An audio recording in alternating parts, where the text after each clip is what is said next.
Warning, the Stone Age Gamer includes a lot of bad language. Cover your mother ears.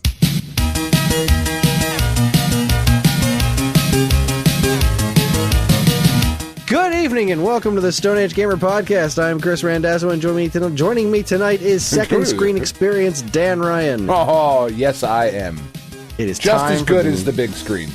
Just as good. If lower resolution, got a bit of an outdated touchscreen, but just as good. Big screen.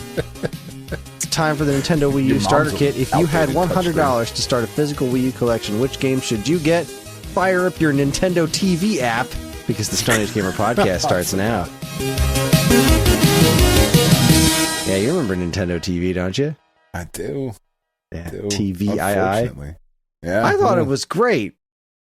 What a fun little idea. It was something. Yeah, I thought it was a very neat concept that was just like, yeah, we're already kind of past this in society, but this is a real neat idea. Hi everyone, this is episode 483. It's the week of October 6th, 2023, and it's gonna be an episode. I did not, try as I might, I did not complete Sea of Stars, which means that you all have at least another week before we do a full-on spoiler cast. But I will just say that I really liked this game before this week. Yeah. I no longer really like this game. This is something else. This is something else entirely. This is as special as I could have hoped for it to be. This game has blown me away. It is fucking great. It really is. It is. Yeah, it's great.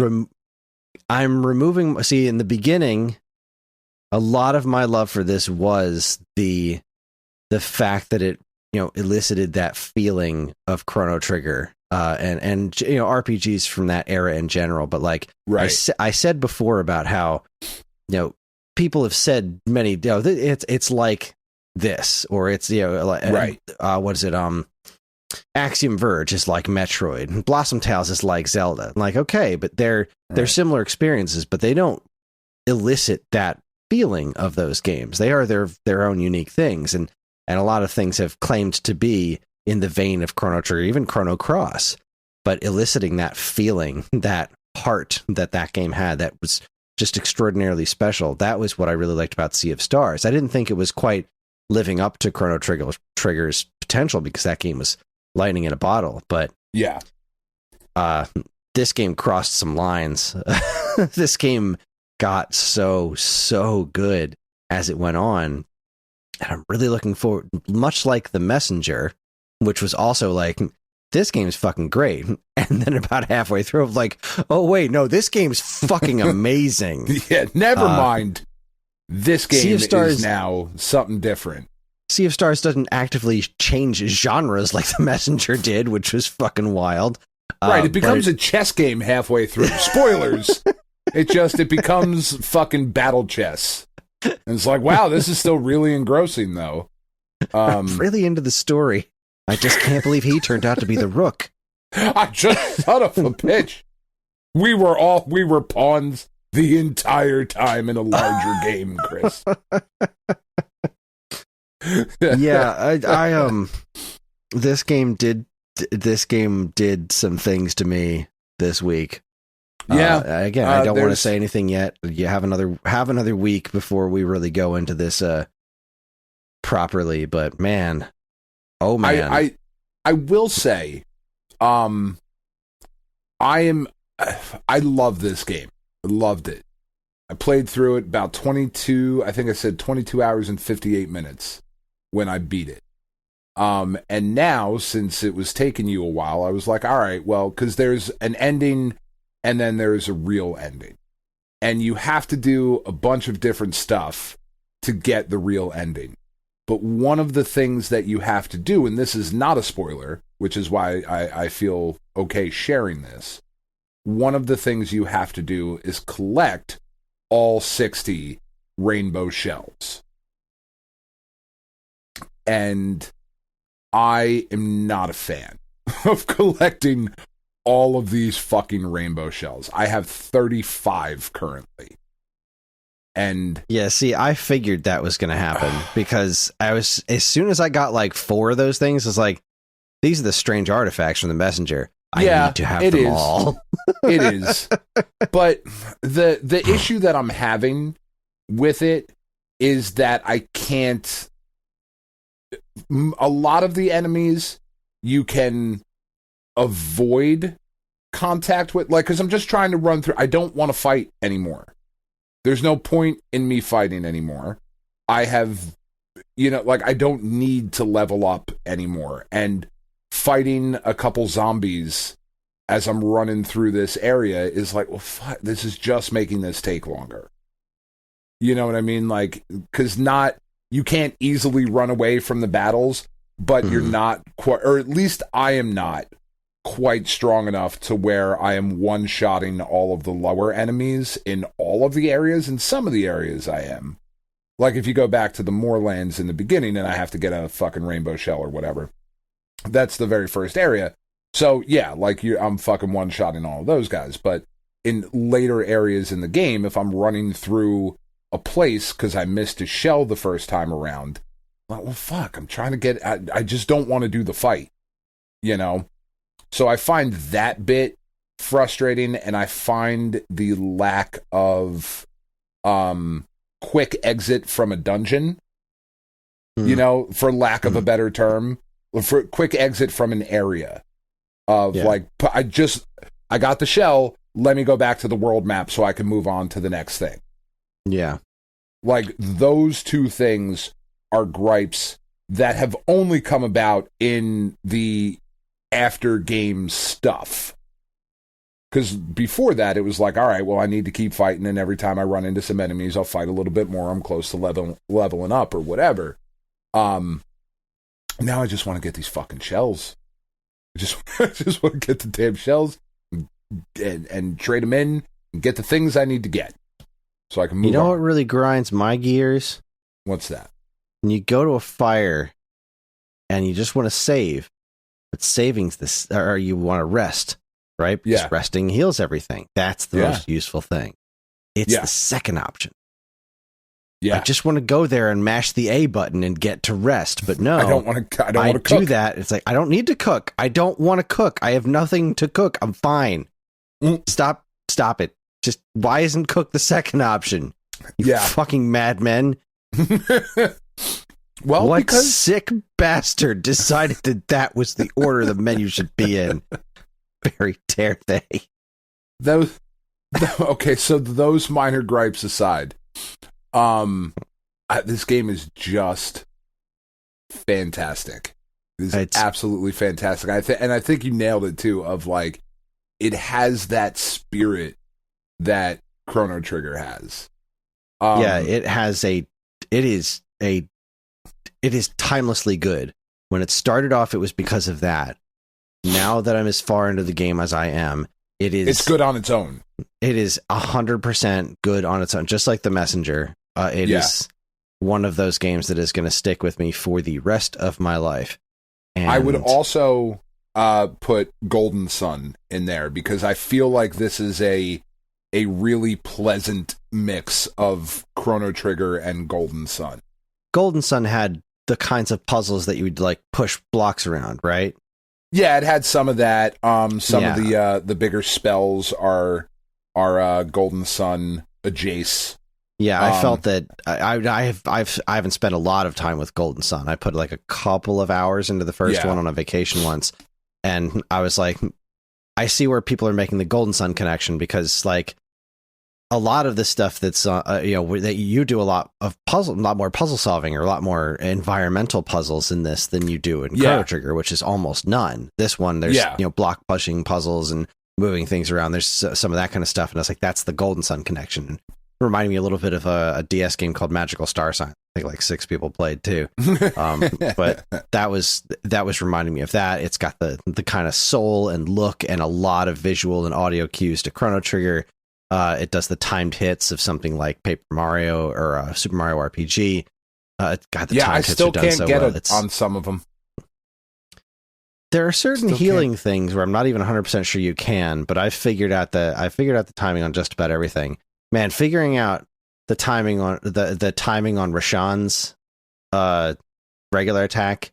Yeah. That was like, I accidentally did it one time because I wasn't paying any attention. And I was like, whoa, how did that happen?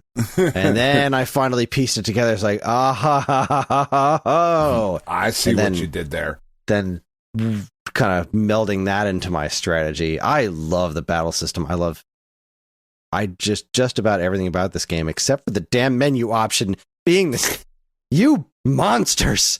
Yeah, there's a lot of really, really good stuff in here. The messenger really connections are far more overt than I thought they would be. Yeah. Like, yeah, again, we'll talk about that in more detail next week, because I do want to give everyone an extra week. Besides myself, I know there are several people in our Discord that are not super far into the game. I just want to give everyone a little bit more time to kind of experience this game as much as they can. It is really quite magical, and boy, the Game of the Year conversation is going to be real interesting this year. Well, I mean, it's kind of why, and I know it's a bit of a cheat the way I've done it, but it's why for these last couple of years I've been doing a fucking Game of the Year, like a AAA Game of the Year and an Indie Game of the Year.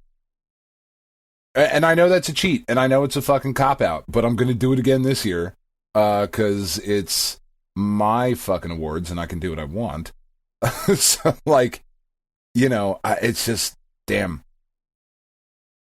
I see, on some degrees, I can follow you on that. I know you've done it in the past, and, like, I get it, but this is on the same level as any AAA game. Like, oh, for sure. Production entirely. It is technically an indie game, but it is every bit as impressive on every level as and polished as any AAA game could even hope to be. I don't even see how that can. I mean, other than just making your life easier.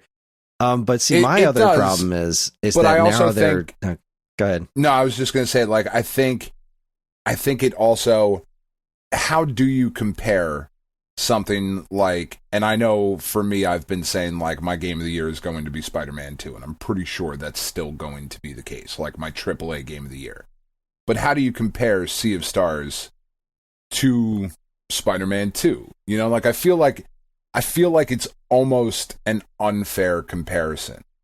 And same thing with, like, Tears of the Kingdom to Sea of Stars. Like, you know, ultimately, I think it's more of just a genre thing. Like, you know, how do you compare Horizon Chase to The Messenger? You know, like, yeah, it's a genre thing. It's not even really a AAA versus indie thing. It just, yeah, you have to compare different styles of games to what you thought was your Game of the Year. Whether it's, you know, this is if your Game of the Year was going to be Sea of Stars or Final Fantasy 7 or Final Fantasy 16, like, you're comparing two RPGs. So which one do you think did it better? You know, like, the fact that one's technically indie and one isn't is kind of immaterial at that point. And I think I know. It's a cheat. Yeah, I think it's more. It's a cheat. You said it right up front. It's a cheat. I fully admit it. It's a cheat. My game, and honestly, and this is fucking like, my Game of the Year still might be Inscription, and that game came out last year. So I thought your Game of the Year was going to be Advance Wars. You said that a while back. I know. I don't fucking know.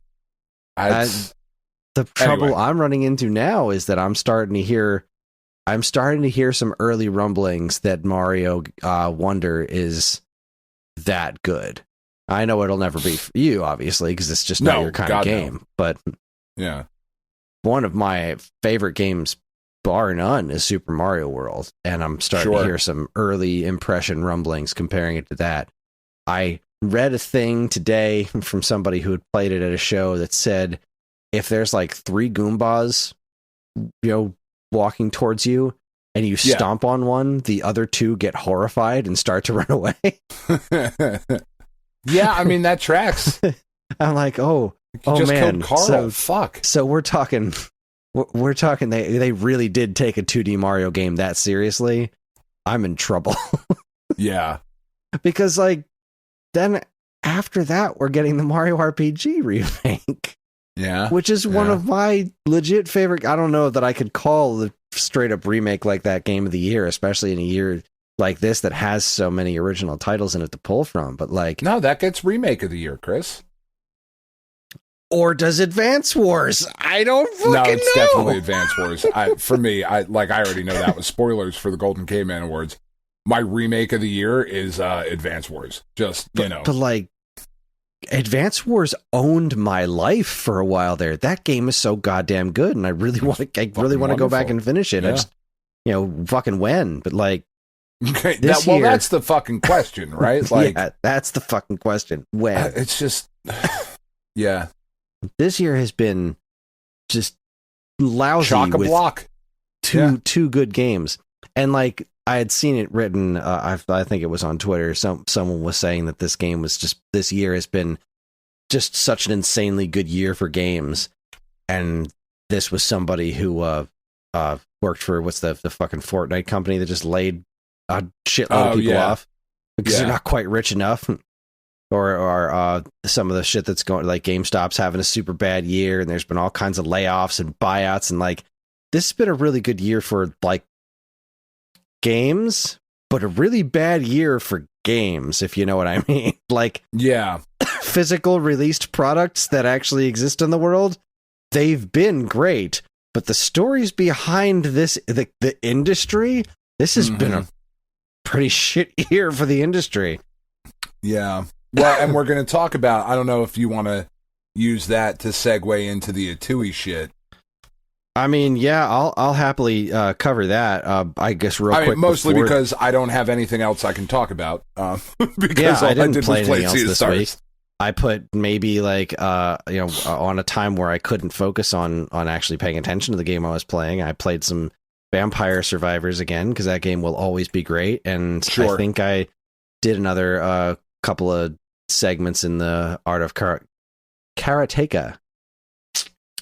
I always thought it was karateka. Yeah. But then like there's a point where Jordan Mechner actually says karateka. I'm like, well, he invented it, so I guess that's what it's called. I mean, is it though? Because like the guy who invented the GIF says it's that's a true. GIF, and no, it fucking isn't. He's using the word karate. It's karateka. Yeah.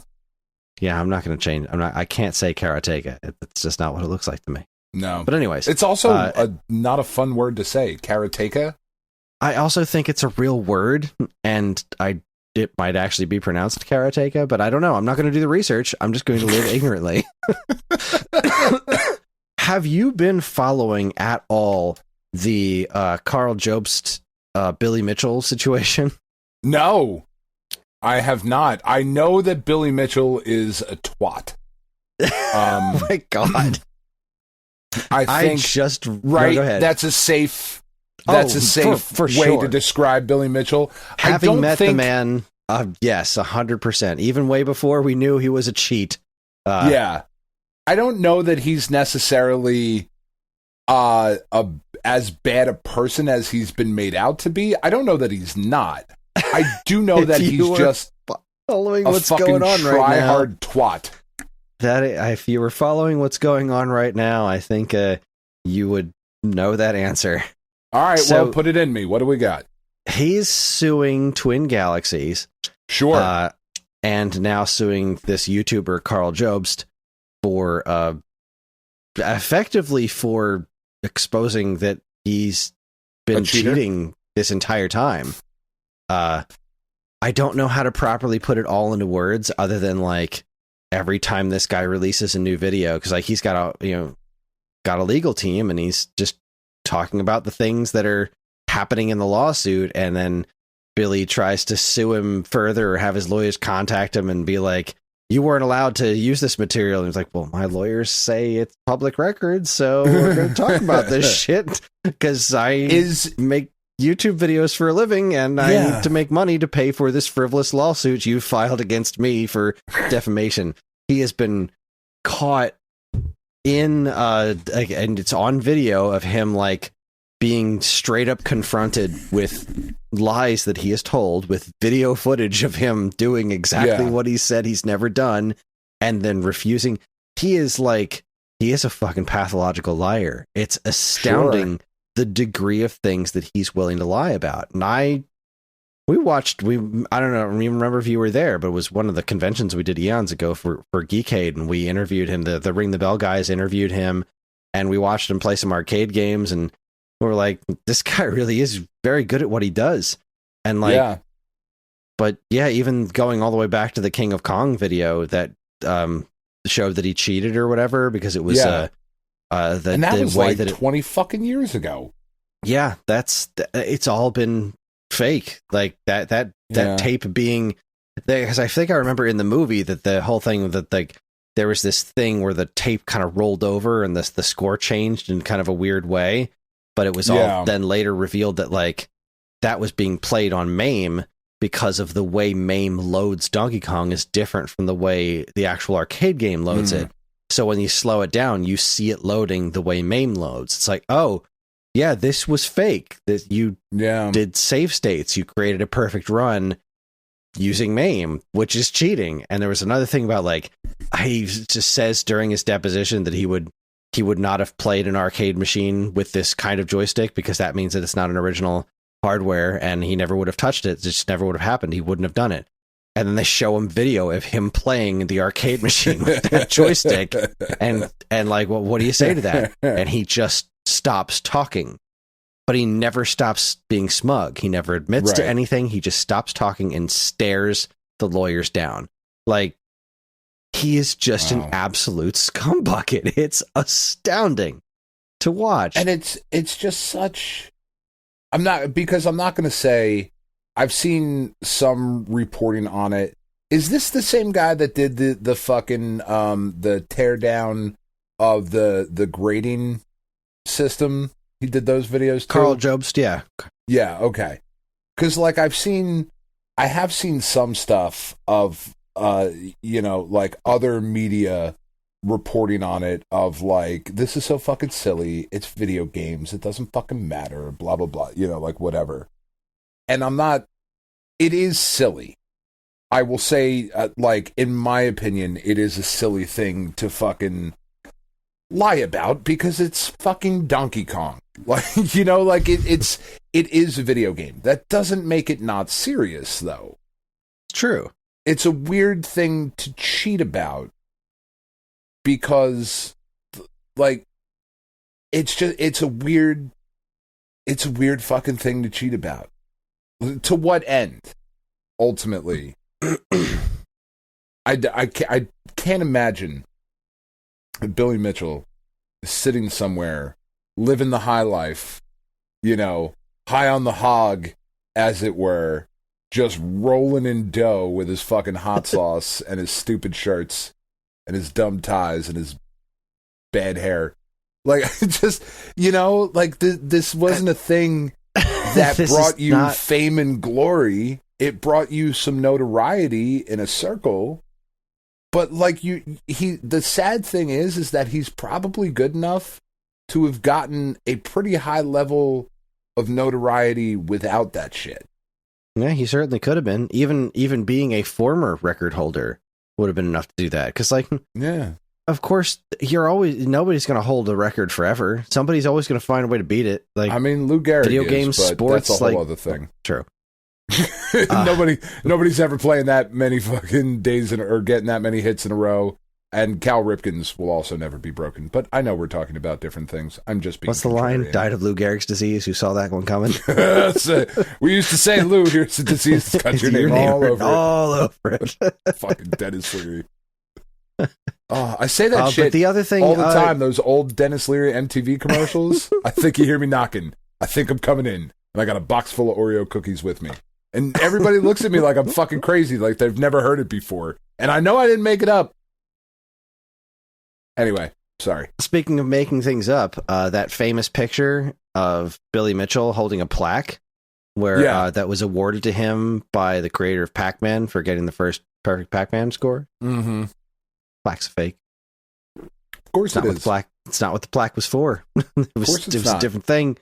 And he went through the video that I saw today was breaking down, like, apparently he went through great efforts to create like fake plaques to prove that he really did get the plaque, but then like they had a forensic expert go over the video and be like that these two things are not the same thing. Well, and it's just like, nobody cares. Yeah, nobody that's the thing. Like, it's a Look, we got Dobson. Thing. Nobody cares. You could build your entire personality on this. I am just astounded. He always struck me as a bit of a scuzzball, but like, sure. Like I said, we saw him play games, and he was perfectly nice during the interview, and he was good. But like, wow, this whole weird, creepy. I really thought King of Kong was presenting him as more of a villain than he was, and they actually really weren't that far off, which is wild. There's a weird thing that happens, and not to reveal, I think, because I think you and I have played it pretty close to the vest, as far as our political leanings are concerned. I don't think anybody knows in the listening audience which way you and I lean, left or right. I mean, I think we've been very neutral over the last number of years. So, and I say that when I say that it's this very Trumpian thing, this very Tommy Tallarico type thing, certain dudes, because like this is not a problem that women have. At least not that I can see. Women just murder their spouses. Like that. If YouTube murder and makeup videos have taught me anything, is that Tiff is probably going to kill me at some point. And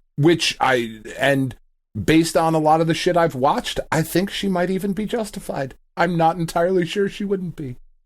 But like, this is a very male egocentric problem of like, if I just say the lie long enough and loud enough, it becomes the truth. And it's very strange, because at the end of the day, the question I always come back to is, to what end? To what end have you done all of this? What has made this worth it? I'm pretty sure his hot sauce sucks. I've never had it. But I'd be willing to make a bet. You know, I find it very sad. I find it very interesting from like a psychological standpoint of the drive to pathologically lie, even in the face of the truth, is just fascinating. I agree. It's tiring. Taking it so far exhausting. As to be like, now he's lying during like court depositions, like to continue it that far, to be like, absolutely not. I believe that me saying this is the right thing to do. Like, so far into it, it shows why like lie detector tests are bullshit. Like, you can have somebody take a lie detector test. If they don't think they are lying, then it's going to come back as they're telling the truth. Yeah, that's why they're not admissible in court most of the time. Yeah, you know, like it's just this really, it's just this very, very odd, delusional thing. Delulu, as the kids say. That's a new thing, Kris. That really? You can add to your Delulu, huh? Yeah, Delulu. All right. Motherfucker must be Delulu. I like that one. Yeah, that one's not bad. That's all right. Good job, as far kids. as like a good job, young people. Well done. Fucking weird. Yeah, man. I don't know. It's fucking wild. It's a weird thing, and that kind of segues over into the Atooi stuff too. Of just like, man, like, you're just straight up lying to people. Like, you're lying to people that gave you money, and you're telling them the thing is not the thing that they know it to be. But they know it. Like, you're fucking lying. It's weird. It's a very strange occurrence. And I like, Explain it, Kris, for those of our listeners that don't know, because I certainly have not been nearly as invested in this as you have, because I didn't give him any fucking money. So, because you did not literally invest. Yeah. All right, so I'm actually in the process of making my next week's video is on this whole thing. I'm in the process of editing it together now. Make sure you screenshot the current website, because it's still got all the old shit on it. That hasn't been updated as of Friday, September 29th at 10 p.m. at night. Yeah, I'm pretty sure I did that already, but I will double check that once we're done here. Oh boy, I actually stumbled upon one of his updates from 2019 that I actually forgot all about. That was quite infuriating. Where he did an AMA, and then somebody during the AMA said that was talking about how he kind of believed he wasn't satisfied with the way the Kickstarter was being run, seeing as this was in October of 2019 and the game should have been out already by that point. They said Kickstarter backers are kind of like publishers. They're more like publishers than customers. And Jules wrote, I'm not going to paraphrase it. It's not that long. He says, "My jagged little pill is below. Warning, unpopular opinion to follow, smiley face. The belief that backers are akin to a publisher is not accurate and will only lead to frustration for anyone who believes it's true. This will not be a popular thing to say, but it has to be said. One promise was made to Chicken Wiggle Workshop Kickstarter, to deliver an enhanced version of Chicken Wiggle for the Nintendo Switch. I am sorry that the delivery date is significantly later than estimated, but our promise has not changed. This is not true. We did not, however... is a lie. We did not, however, make any promises or indication that frequent updates would be part of this project. This was also not true. I understand your assumption that there would be frequent updates, and I understand your frustration from this. You're excited about the game and you want to see it. We're excited to share it when it's ready. You will see more of it. However, requesting updates will not produce updates. In fact, it causes additional stress and pressure to the team and is not aiding us in our pursuit of producing an excellent game. We are a developer, and the development of this game is our focus. Providing updates is not our focus. The game will be awesome. We will post updates when our schedule permits. Thank you for your patience and continued support." He did. That was a Kickstarter update, basically telling Kickstarter backers to be like, "Fuck you, fuck off, fuck off with this nonsense." Yeah. And this came after, as one of the people said, was that he had just said he hired a community manager to do this, and more frequent updates would be coming. Now, I believe that community manager died, so I'm not going to hold that entirely against them, because, I mean, if ever there were an excuse, that's kind of it. But, oh boy. So, I mean, just Chicken Wiggle. Pausing there for a second.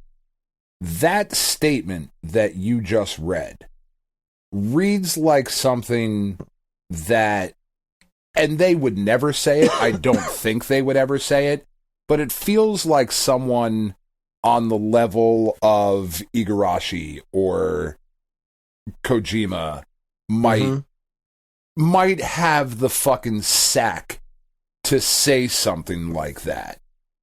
Not like the guy who worked on Vex. Yeah. You fucking drinking your own Kool-Aid. Like, the games that I know that you like them way more than I do. But even you, I think, would admit that their games are fine. They are good. They're fine games. That is the farthest I will go. I think Zeo Drifter is a very good game. I think Mutant Mudds was a very good game.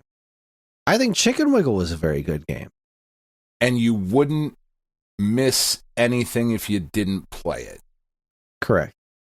Okay. All right. Moving on. So, Chicken Wiggle, for those who don't know, was a game that released on the 3DS after the Switch came out. And it tanked. Now, this is from Atooi, the people who made Mutant Mudds and Zeo Drifter. They used to be called Renegade Kid when Jules had a partner, and they worked together, and they made games like Dementium the Ward, which was very successful on DS, Moon. And ATV Wild Ride, Face Racers, Photo Finish. Good times. I'm currently looking through his gamography, and there's some... Eventually, the team, the part of the team that did Dementium and the part of the team that did Mutant Muds, which was Atooi's side, was Jules Watson's side, they split off, and Jules' team became Atooi, and the Renegade Kid team became something else, and then the guy who ran Renegade Kid died, which was very unfortunate. Sure. But all of that stuff was still partially owned by Jules, and then it just kind of fell under the Atooi umbrella. But anyways. Yeah. So, Chicken Wiggle released on 3DS, which was a very adorable. Was it 2017? I think. Yeah, I'm looking at it. Yeah, and it was an adorable game. It had a really cute main character. It was a really great premise, wonderful music. There was really a certain magic to the game. You could tell that it came from a place of heartfelt development and that they were proud of the game that they made.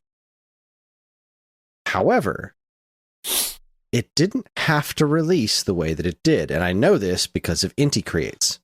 Now, right. Inti Creates is another independent developer, and they got their hands on the Blaster Master license. And just before the Switch came out, not that long before the Switch came out, they announced, around the same time as Chicken Wiggle was announced, that they were making Blaster Master Zero for 3DS.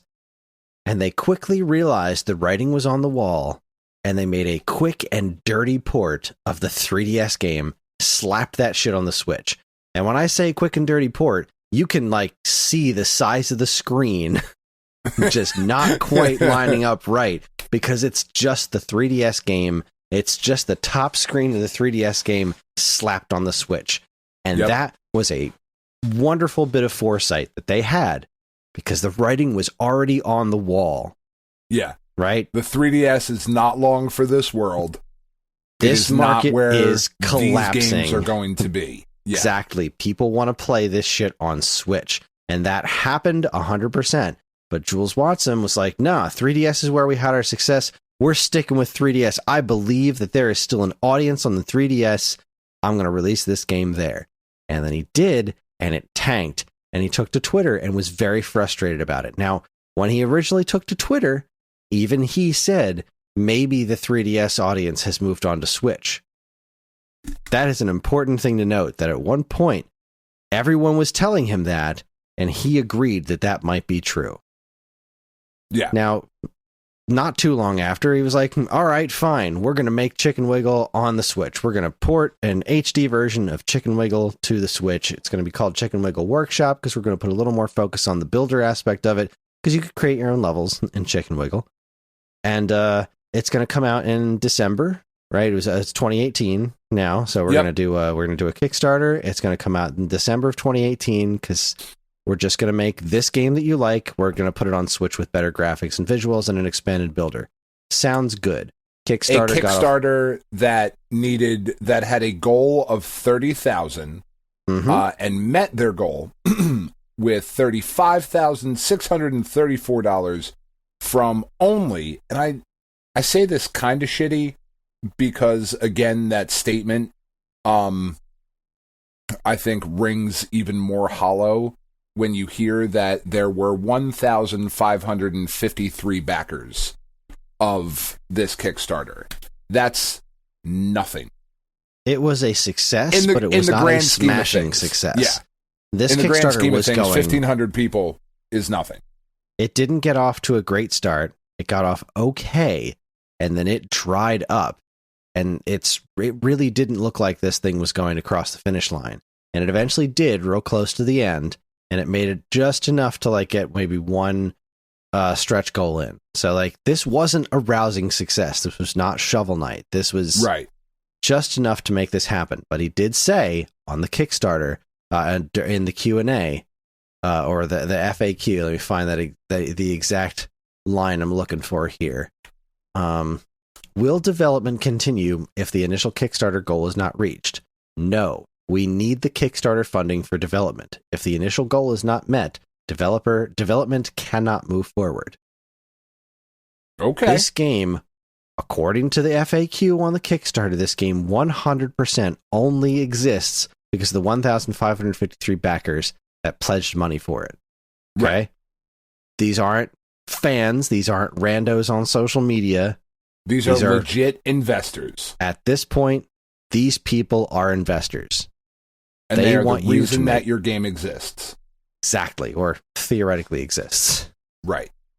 So, the Kickstarter is the campaign was a success. They start moving forward with development. They show off some neat looking artwork. Everything gets off to a fine start. Right. This isn't going to set the world on fire, but this early in the Switch's life, did it come out in December 2018? Yeah. It could have done pretty well for itself because Chicken Wiggle really is a special game.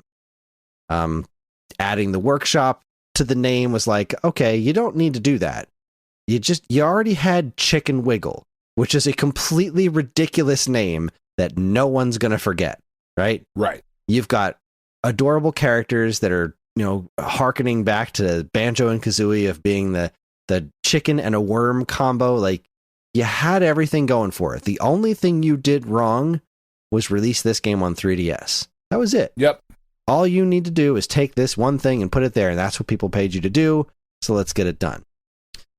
The campaign, the whole project just wound up snowballing and going quiet over and over again. Eventually, he decided to come back and start doing a podcast about game development, which is okay, good for you, but all anyone wants to know is what's going on with the project. And we never got to know what was going on. Exactly. We never got to know exactly what was going on with the project.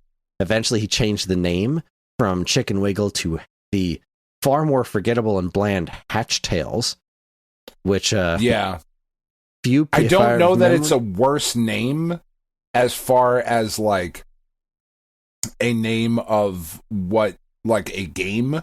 It is certainly far less memorable. It's less memorable. It's less whimsical. It's less silly. It has far less personality. It is far more generic. Yeah. And I am not interested in a game called Chicken Wiggle because it sounds like a game for a 6-year-old. So I'm not interested in it. I don't say that to be a dick. To me, I hear the name Chicken Wiggle and I understand why perhaps the idea of a name change was like, yeah, let's maybe change the name. Because it is, you're right, it is whimsical, it is all of those things. It's also childish. Perhaps on purpose. As is Banjo-Kazooie, which is a smashing success. I don't like that game either. So, I mean, I know that's some me shit. Not all games are for everyone. That's right.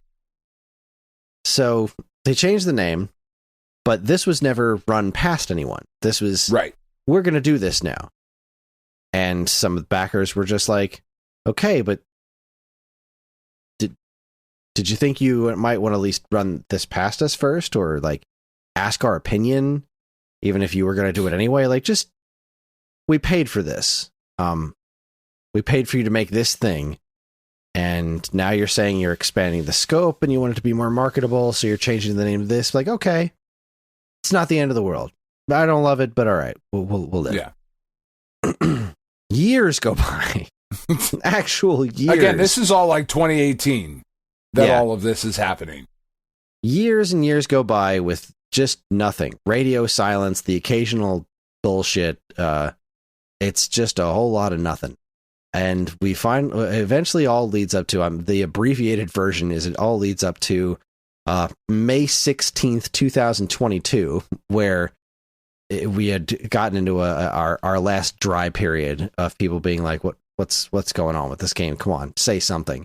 Then they did a couple of updates in 2022, like once every couple of months. And then May 16th did a quick update, and then nothing until August the next year. So more than a year. From May 16th, 2022 to August 3rd, 2023, nothing. Which is fucking wild. It is fucking wild. Let's see. Let me make sure I'm getting my timeline right here, because there is slightly more to this story than just the Kickstarter update. I want to make sure, because I have this all written down. Where's this thing here? All right, so finding the stuff. All right, in May 2022 had the last update, and then everything went quiet for. All right, that was, what did I say? August. What was that? It was just funny that you said everything went quiet for, and then you went quiet. Okay, May 2022. Then in September of 2022, Atooi tweeted out about their new game, Run Box Run, which was the third game that Atooi had published since the Hatch Tales Kickstarter was successful. That was not Hatch Tales. And he was complaining about how that game took longer to make than they expected it to. And we were like, yeah? Did it? Did it? It said it was supposed to take 3 months to finish, but it wound up taking a whole 12 months instead. 4 years after we had expected to get a game that we already paid for. So before that August took you 12 update, months to make Run Box Run? I feel like that's too long. August 2nd, the day before that Kickstarter update, is when, and I talked about this on the show, on August 2nd, it was that the Game Explain interview. Right. Where they were doing a story on a canceled DS game, and I still can't remember this guy's name, but he is Bob. I am not a fan of this Game Explain fella. Basically, Bob was from Game Explain. Actually talked to him about the whole chicken wiggle thing, and was just like, relax. Everyone thinks we stole their money and all blah blah. Well, yeah. Tell us you didn't. You know, to give us something that says you didn't. Because right now, all we have to go on is just what everything looks like. And we know we paid for one thing. That never happened, but then 3 other things did. So yeah, you right. Tell us. I gave you money, you take it out and show it to me. And this guy condescendingly yells, relax. No, fuck off.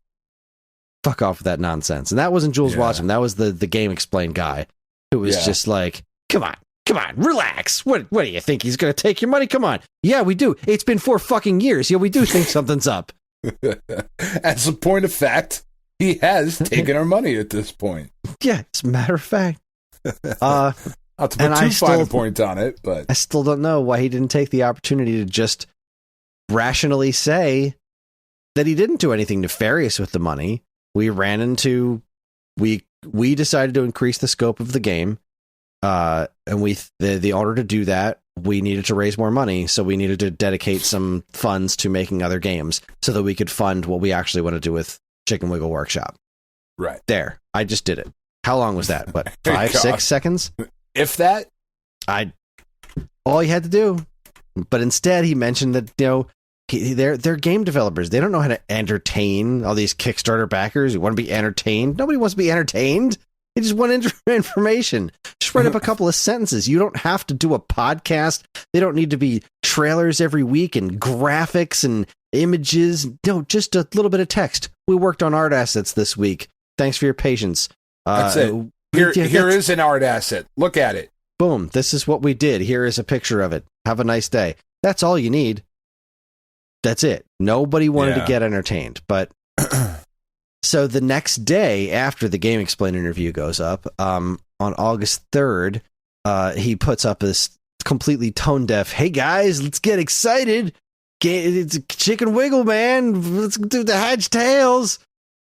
There was a one image of a menu with it, half of it was blurred out, and nothing containing any sort of apology or anything for all the radio silence for over a year. Nothing. Yeah.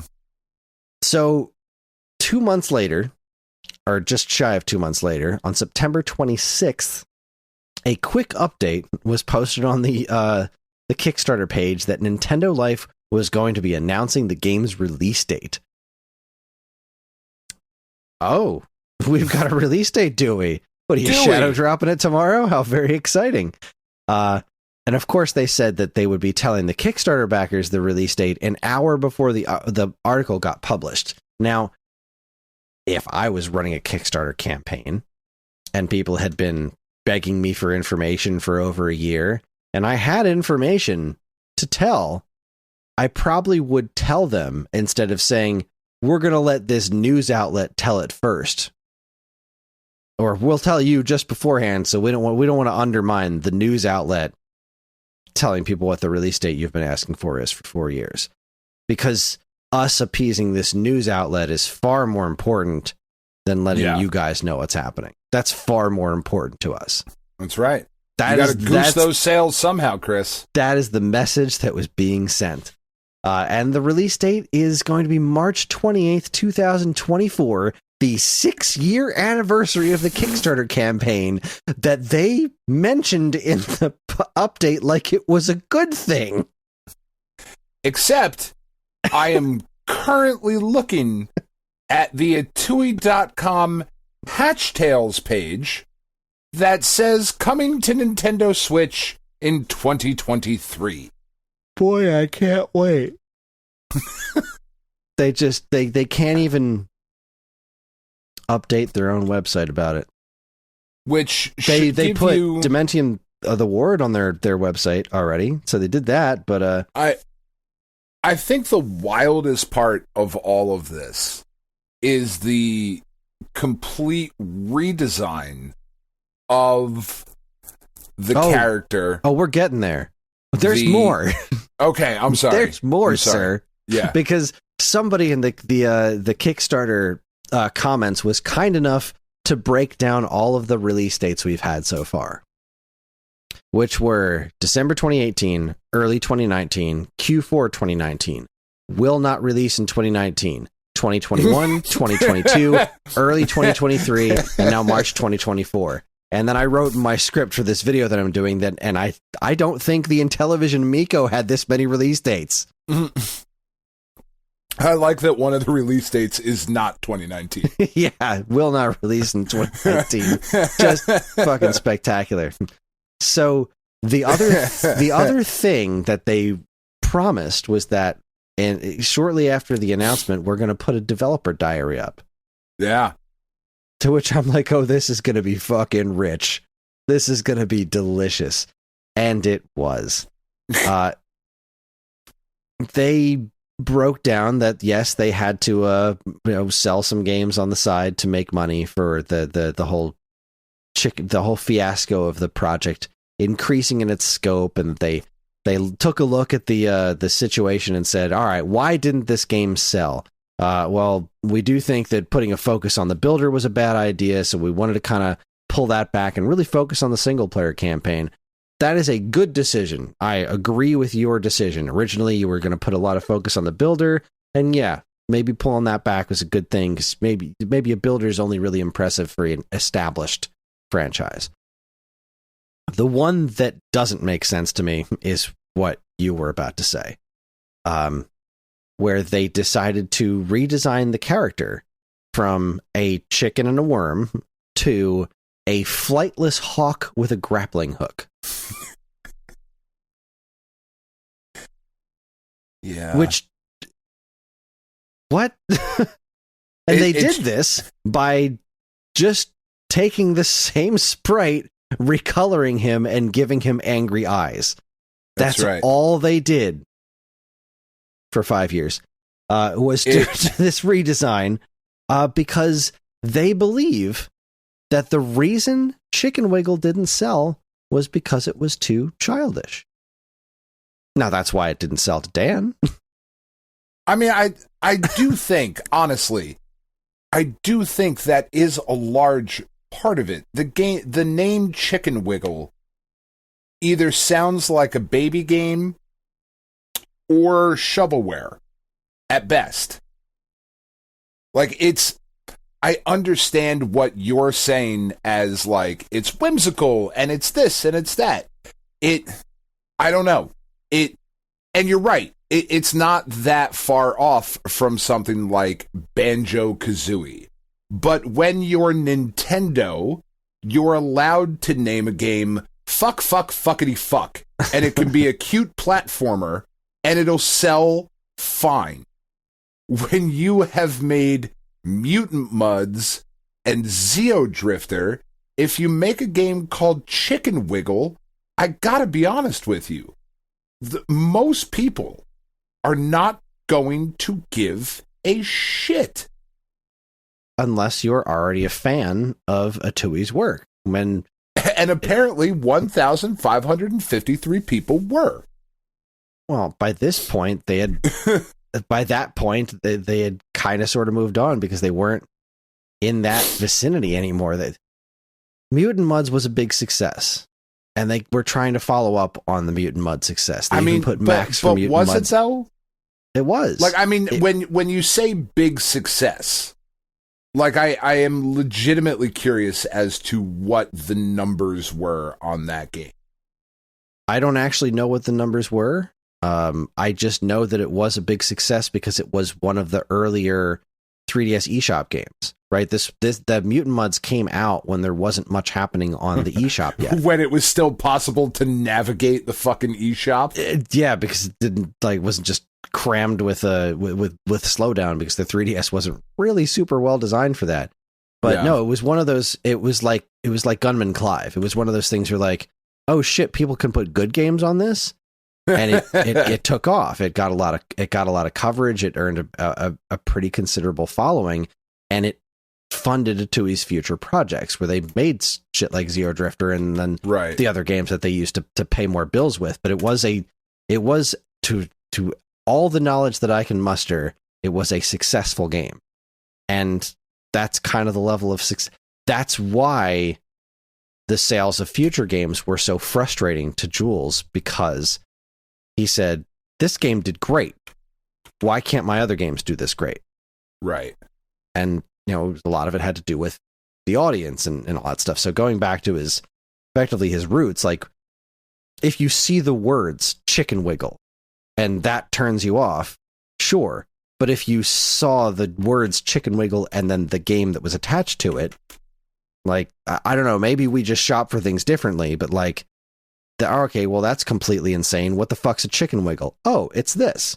Like, as soon as I looked at the trailer, I said, I want to play that game because it had a cute character and I liked the mechanics of the worm as the grappling thing. It looked like, okay, I will play this. This looks like fun to me.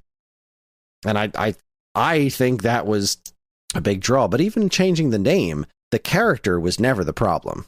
The whole character of the chicken using the worm as a grappling hook, that was never the problem. Now, you can argue about the name. I don't understand where the thought that the character, the whole chicken worm thing was too kiddie. Like, he's using a worm as a grappling hook. He's using a living being and throwing his face at things to use it as a grappling hook. Like, yeah, it looks kind of childish, but it's also super weird and video gamey, and that kind of works. But, yeah. And if you're saying that, well, that's too childish, so we're just going to take the same sprite, turn him brown, give him Kirby-style angry eyes, and then take away the worm entirely and make it a generic grappling hook, and that's going to solve your problems. I think that is so out of touch with reality. And many of the Kickstarter backers felt the exact same way. There's just a bunch of folks on there. What are you doing? What are you doing? We signed up for this game, this cute combination of characters that reminds us of Banjo and Kazooie or other classic platforming characters. Like, we're not, you mentioned Vex earlier. We're not there anymore, right? Where mascot platformers need to be edgy. Like, that's not the case anymore.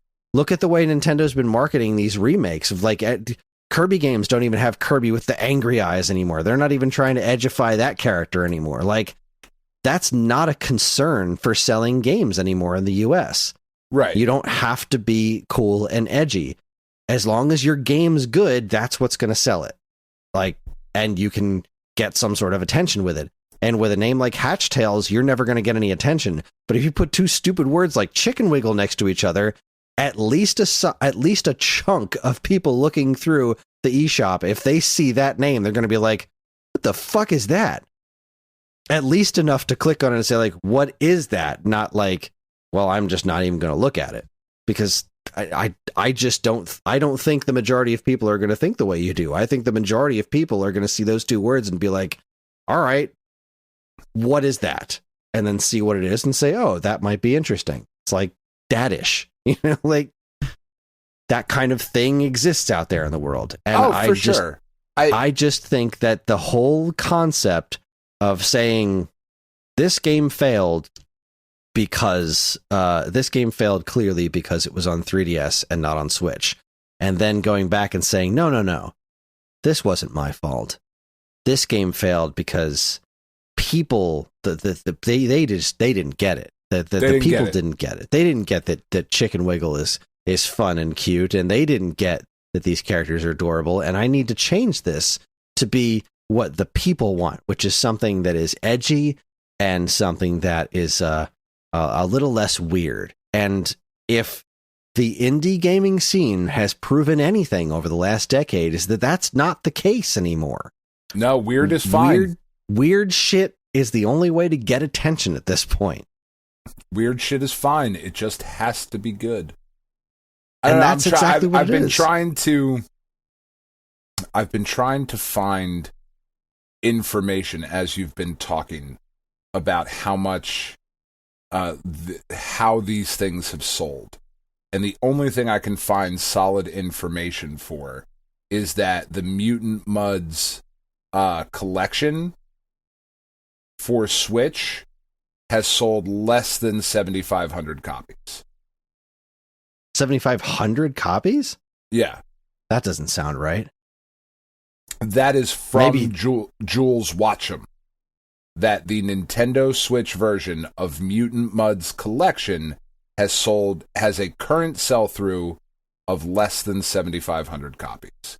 Now, to be fair, in complete transparency, there is not a lot of information out here. This article is from 2018.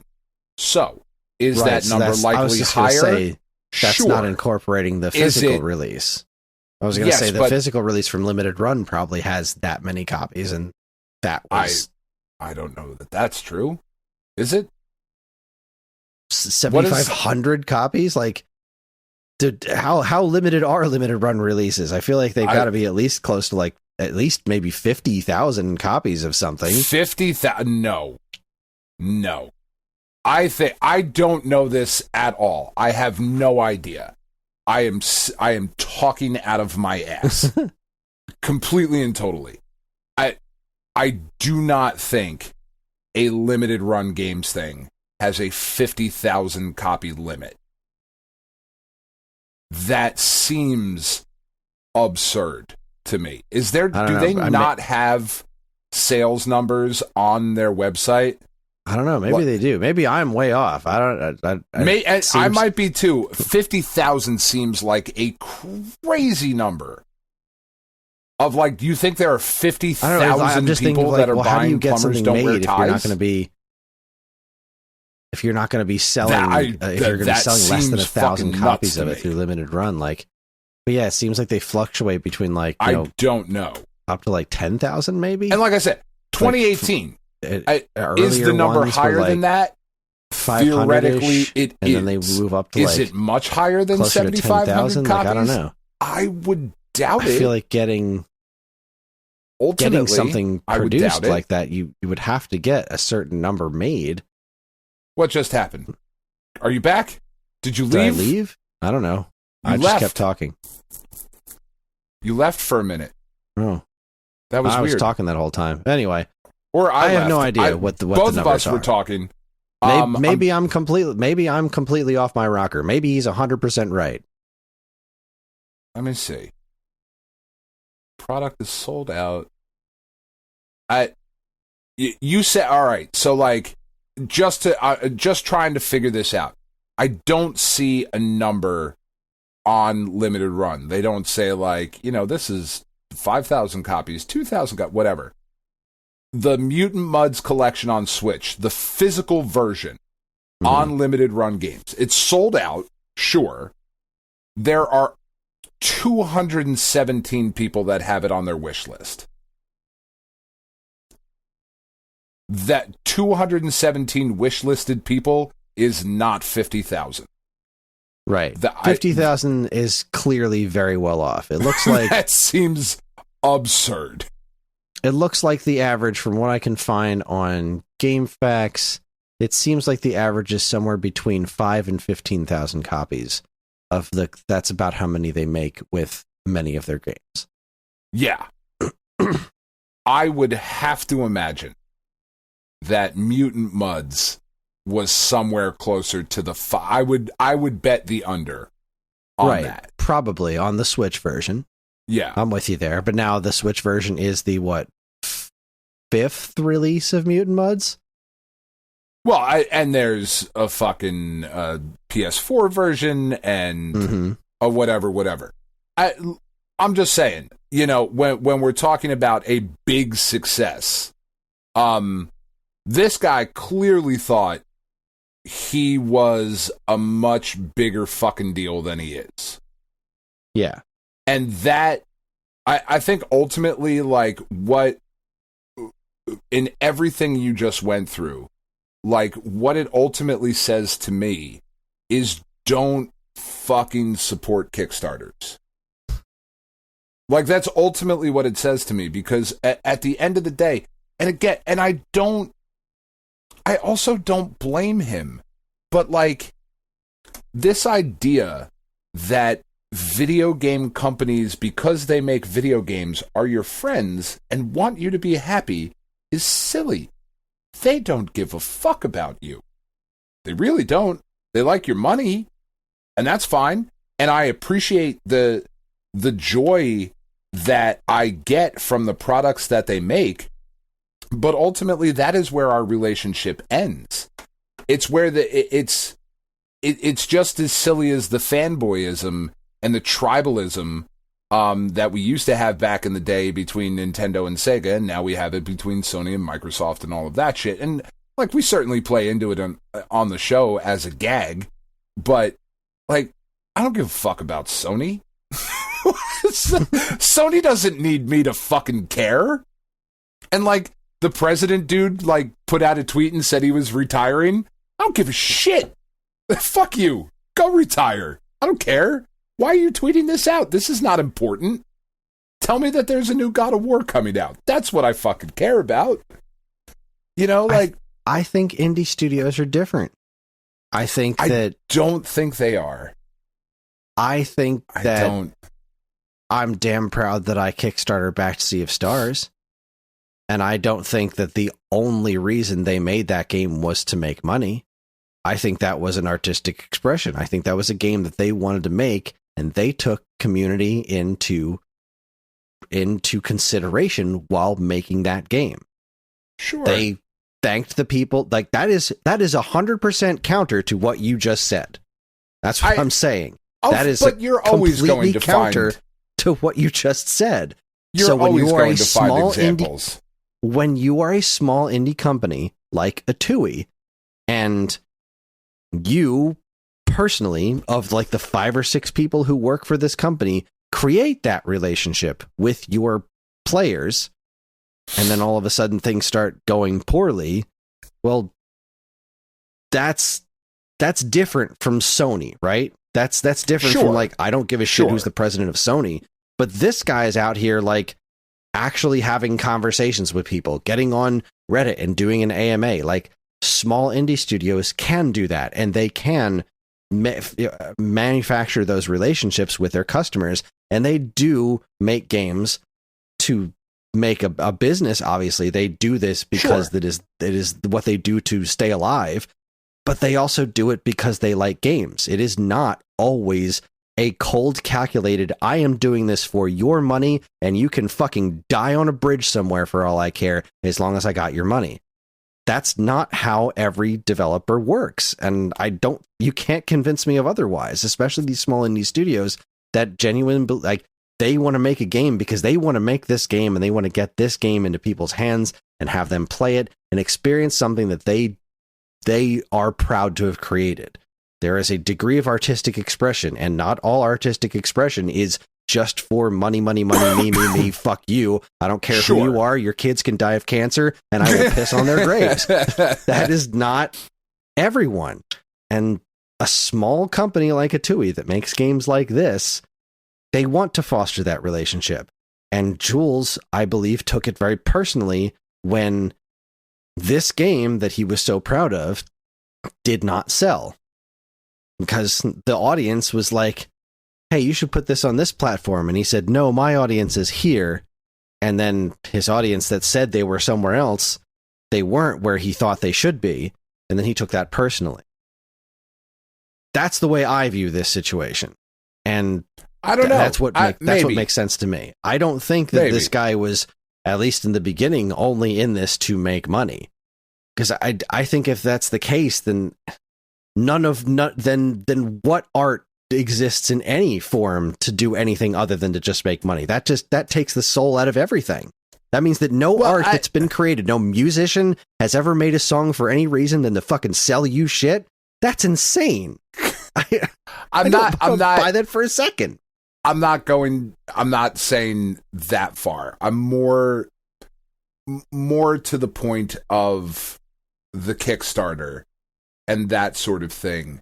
I do believe that most studios do feel the same way that he feels of, you are not investors. You do not get a say in our game. You gave us your money. Thank you. We're going to do what we think is best. And I'm not even saying that they shouldn't do that. I don't make video games. I don't have a fucking, I don't have a right is the wrong word, but I don't necessarily have a right to come in and tell you how to then do your job simply because I have given you money. It is a large reason why I do not support Kickstarter, though, is that there are more examples of this sort of shit or things just not existing. Like Sea of Stars was getting made. Like, that was a game that was getting made. One way or another. It was going to happen. And I love the fact that certain things exist and people are able to have the things that they like, and that's great. But at the same time, I don't know. It's just... What is that based on? What do you mean? Sea of Stars was getting made. What is that based on? No information other than a feeling. Other than the success of The Messenger, which did sell well.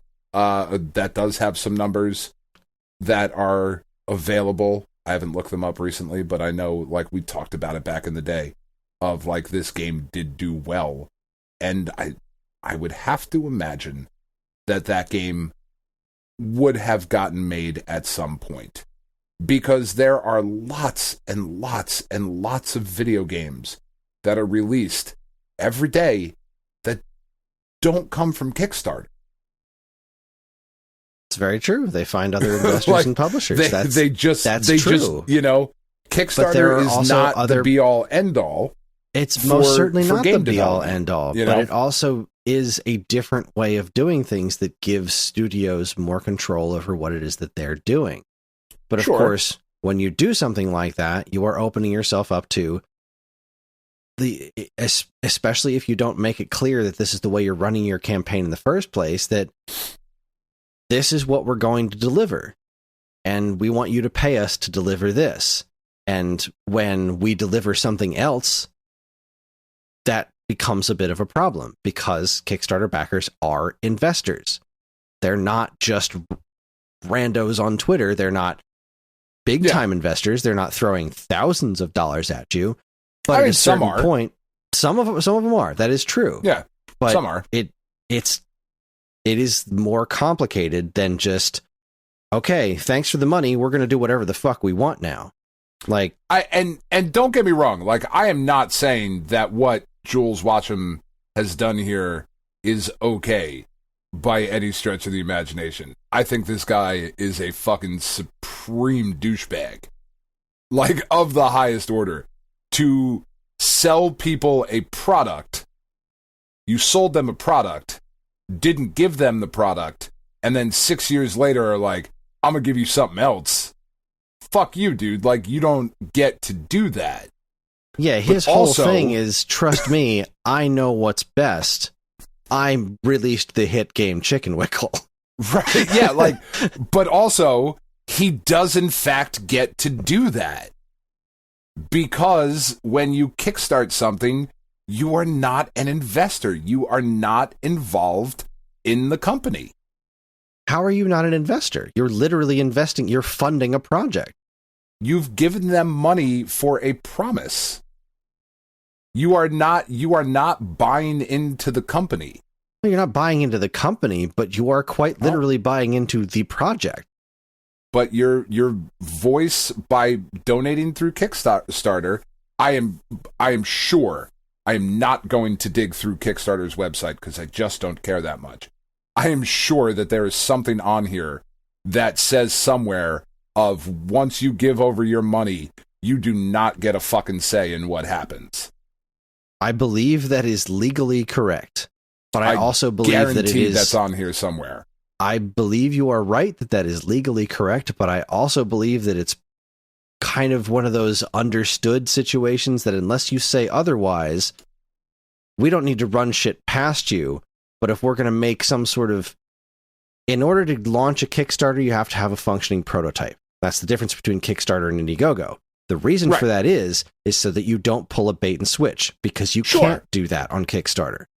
Now, this is not... Apparently you can.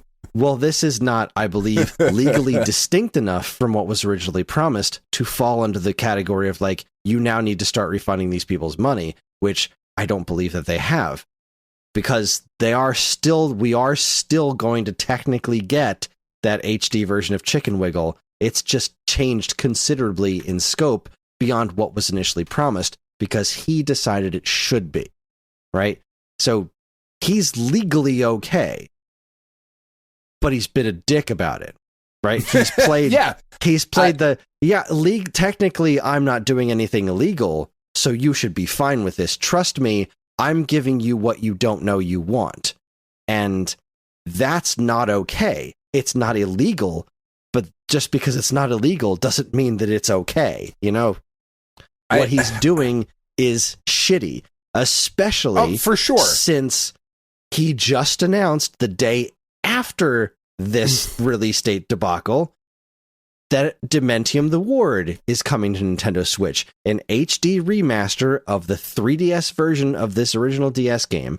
So it's an HD remaster of a 3DS game coming to Switch that he seemingly had no problem funding, that's coming out in a reasonably timely manner. So it can be done, but this other game required that we pay him money in advance and then wait 6 years for him to come up with something else entirely. If this Kickstarter campaign had run, to your point, if this Kickstarter campaign had run through the several month process that was going on in the first place, sure, he wouldn't need to run shit past us. But when you've put people off, when you have blocked people on Twitter, refused to answer questions, and gone radio silent for literal years beyond your original date, yeah, I think people have every goddamn right to be wondering what you did with our money. Because sure. And that's what I'm talking about. We have every right to be pissed about this. Anyone who put money into this campaign has every right to be pissed about it, because they changed all this stuff without running it past anybody, which wouldn't have been a problem if it was within this, would have been somewhat of a problem, but it would have been less of a problem if it was still coming out within the window that this was promised. But after years of being put off and disrespected, flat out disrespected, like in that post I read earlier, no, I don't think you get to do that anymore. I think if you do something like that, if you change the entire scope of a project, change the main character, change the name, and say, no, trust me, I know what I'm doing, I released Chicken Wiggle on 3DS. I'm Jules motherfucking watch 'em. Right? When you do that, I think you have crossed a line into the territory of no. Now you do owe these people. You do owe these people an explanation. You do owe these people updates. You should. You don't legally owe them, but as a decent human people, as a decent human being, you owe them this. That's what I'm saying. I agree with you 100%. He 100% should be doing all of those things. I think that's where the problem ultimately comes down to a platform like Kickstarter. It's just, investor is just the wrong word for it. If you invest in a company, it's because you're going to make money on the company. If you invest in a product, it's because you're going to make money back on that product. You're not investing in a product on Kickstarter.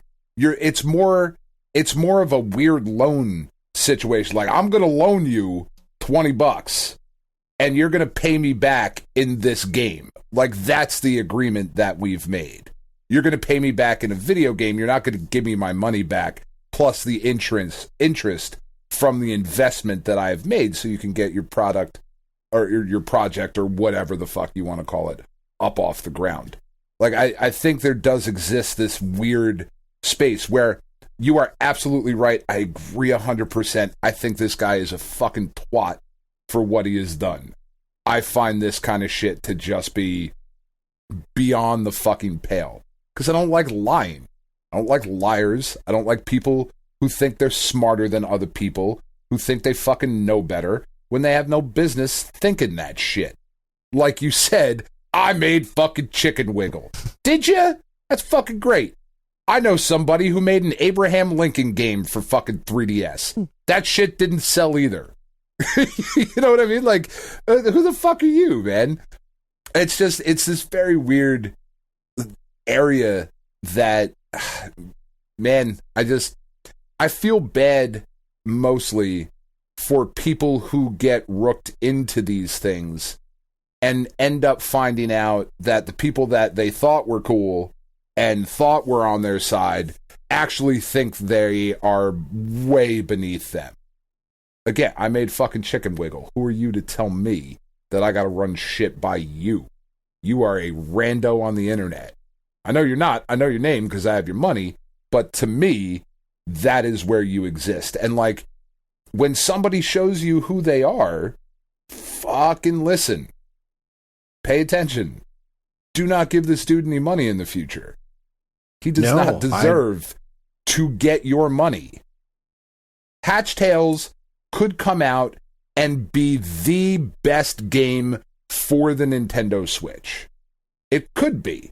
It's not going to be, but there is, until it releases and people have played it next year, maybe, there exists the possibility that it could be the greatest game ever made. Even if that is the case, he's not a good dude, and he doesn't deserve your money. Okay. I don't know, man. I hate this shit. I hate when people do this shit. I do too, because like I look through the projects that I've, I guess, backed, if invest isn't the right word, even though I'm not sure. The definition of invest is expend money with the expectation of achieving a profit or material result by putting it into into financial plans. Sure.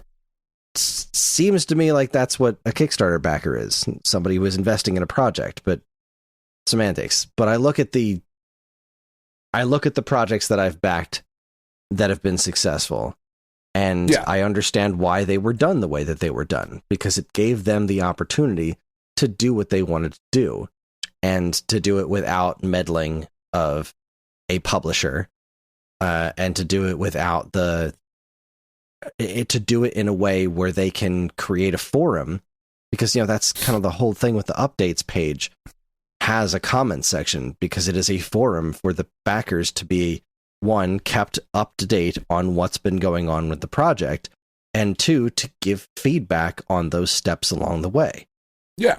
Now, they don't necessarily need to, like, I'm not saying that they need to be listened to, like, whatever feedback they get to make those decisions, but they do get to give that feedback. That is part of the Kickstarter platform, is that's there, that exists, so that if you say we're doing this, and then everybody says you shouldn't do that, you have the opportunity to listen, which is not what Atooi did in this situation. They saw, hey, don't do this, or hey, tell us what you're doing, and they decided to ignore all of that. But when I look at other projects that I've backed that have been successful, I'm still damn glad that I backed those. Mystery Science Theater 3000 wasn't coming back without Kickstarter. That wasn't going to happen because they tried shopping it around and nobody wanted it. And then the Kickstarter turned out to be huge, and then they got 2 seasons on Netflix, and now they have their own app. Like, that would not have happened had it not been crowdfunded.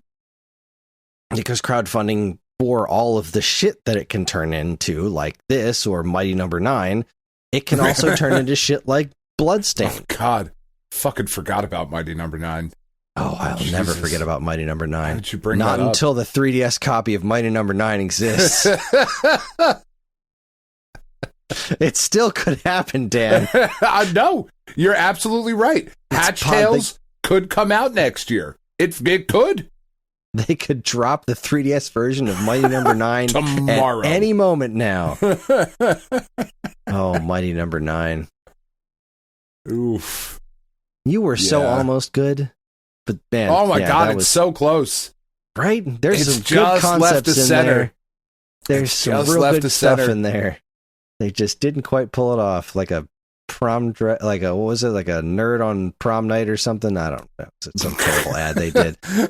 Just what a fucking mess. But then you get shit like Toe Jam and Earl Back in the Groove. These guys have wanted to make a new Toe Jam and Earl game forever, and like Toe Jam and Earl 3 on Xbox and Toe Jam and Earl Panic and Funkotron on Genesis. Neither of those games. Funkotron. How dare you? I know. Funkotron. Neither of those games were the games they wanted to make. Right. They were like, we're making a sequel to Toe Jam and Earl. Cool. Sega has decided it's now a side-scrolling platformer. But that's... Is it? But, okay. Like, they didn't get to do that. But then they launched a Kickstarter, and all of a sudden they get to do Back in the Groove, and it's a fantastic game, and it's a fantastic evolution of the original Toe Jam and Earl. It's the game they wanted to make. You got Bloodstained, which even had its own weird spin-off Bloodstained games now, which are also great. But like the little fucking pixel ones, yeah, he got to make the game he wanted to make. But then you get shit like those a little bit better than Bloodstained. I like Bloodstained a lot. Yeah, Bloodstained was great, but yeah, those like those retro style ones were really good. They were fucking great. Yeah. But then you get shit like Shenmue 3, where that's the complete opposite, where it's just like, get the Kickstarter for Shenmue 3. We're announcing it during this Sony presentation at E3. You get on there and back this game so it can get made. And then we find out, no, Sony was already going to publish this. This is just to get extra funding and gauge interest. Yeah. Well, fuck you for all time for that. That shit's just not right. But, Nintendo Force Magazine exists because of Kickstarter. Sure. I think things like, I think Bloodstained is a game that was going to get made whether it had a Kickstarter or not. I do not believe, honestly, truly, I really don't believe that if Igarashi went to Sony or Nintendo and was like, and it might not have been multi-platform, it might have had to be an exclusive thing or whatever, but if Igarashi, who has been responsible for a fuck ton of game sales, is like, here, this is what I'm doing, help me out. That game's getting made. See, I don't think that was going to happen. I don't think that was going to happen with Bloodstained at all. I think that's why the Kickstarter existed in the first place. Maybe. Because I think they tried to. I mean, obviously he had been trying to get more of this kind of game made at Konami beforehand.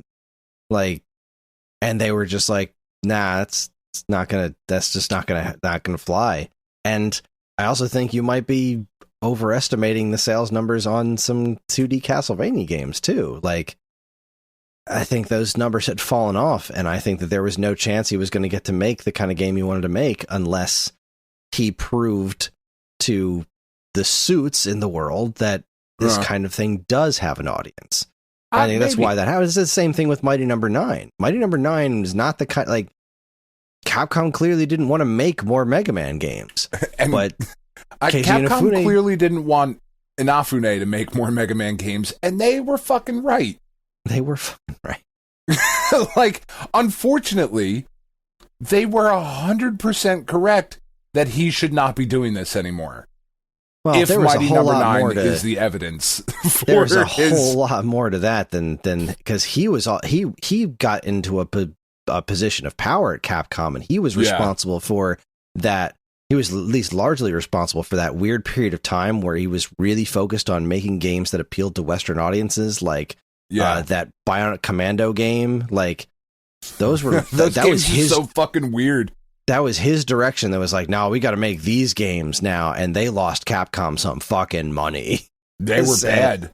Yeah, I wanted to like them. Like, they were Bionic not Commando. good. That's cool, but like, you know, now his wife is his arm, and he's got those weird, creepy looking dreads, and like.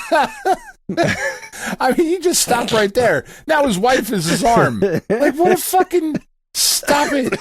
Jesus Christ. Also, that's what you think a Western audience wants? A wife arm? We want our wives far away from us. Thank you very much for playing video games. Fuck's wrong with you? God damn it. I do think that there's more to it. I do think that a lot of these projects exist because they wouldn't exist otherwise. Like, I don't think Chicken Wiggle would have existed without an HD port of that game would have come to fruition for a very long time, at least not where that company was at the time, without doing some sort of crowdfunding to get it off the ground. But maybe it would have, because where the fuck did he get the money to make this Dementium game from then? Sure. Like, this is what I'm saying. Like, I don't fucking, and I think it ultimately just speaks more to me than anything else, but I don't fucking trust this kind of shit. I don't. Like, unfortunately, based on my experience with the world at large, I don't necessarily trust that anybody who is trying to sell me a product has my fucking best interests at heart. You know, because like you said a couple minutes ago, of like, does there exist, like, no art exists that isn't to make money?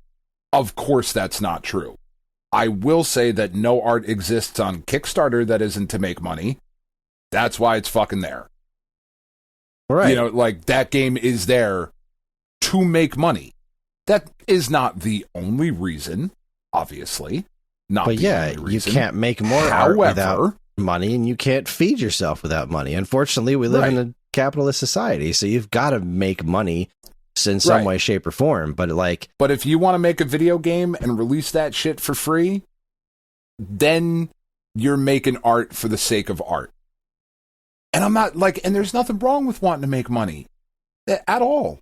You need absolutely nothing wrong. Yeah, you have to make money. Nothing wrong and with if you can do it making something that you love, but that's where. Again, I'm looking through my list of things that I've backed over the years. I will back a project if it's something that I believe in. But if it's something that I don't necessarily believe in, or if it's something like, I don't know if the same picture shows up for everybody when you click, go to the Kickstarter homepage, but I went to the Kickstarter homepage, and I'm sending you the picture right now of the project that was featured. And I don't know if maybe there's something wrong with me, but I'm seeing something. I see that. Yeah. I've been thinking about how to rub my balls on that for the last couple of minutes. I'm not going to lie. It looks very friendly. It says doctor developed device for home muscle gain and wellness. And it's like, it's something you're supposed to sit on and roll around on. And I'm like, she's holding a giant orange dick is what she's holding. Yeah, 100%. 100%. It is like, very phallic. The way she's looking at it, like, this is going to feel real nice. This is it's a big dick. It's a big dick. That is a giant orange dildo is what that is. Yeah. Yeah, Kickstarter's weird, but yeah, I if the folks that made the Messenger said, we want to make this large scale RPG and we need funding to do it the way we want to do it, 100%. You have earned my trust from the amount of love and care that was obviously put into the Messenger, because yes, the Messenger was a product, but also like you play that game and so much of that game was made for the love of games. And you can tell when you play games that are made for the love of what they're doing, obviously, in addition to it being their job. And we see it all the time at Stone Age Gamer. Like the companies we work with, some of the companies we work with were like, yeah, we're just going to make products and you can sell them because people will buy these products. But then there are a lot of people that we work with that are like, I made this because it didn't exist and I think it's neat. I mean, like, just in specific, the conversations I've had with the guy who runs Humble Bazooka of like, I'm going to make this Atooi thing, like, because I want to. I want to make a dust cover for the 2600 Junior. Not, like, because this is going to be some sort of big seller, but, like, there's people out there with 2600 Juniors that should have a dust cover, and I'm going to make it and I'm going to sell it, God damn it. Like, that exists because I know it does because I have these conversations with people all the time. There are a lot of things that we sell that are, a lot are just products and a lot are products of seeing a need for something and deciding to invent it, like to solve a problem in the retro gaming world. Like, geez, look at all the look into Mike Chi and Retro Tank and all the stuff he has done for updating existing products that have been sold for years and years and years ago. Of like, you didn't need to make more updates for this product. You didn't need to put that kind of work to make this ancient technology better, but you did because you're doing this because you love this hobby. You know, that 100% exists in the world. And there was a point in time where I'm sure Atooi or Renegade Kid or Jules were somewhere in on that. You can tell from what Mutant Mudds was, and you can tell when you play when you play Chicken Wiggle on 3DS, you can see like there's something special here. This was made with care. This was a good idea.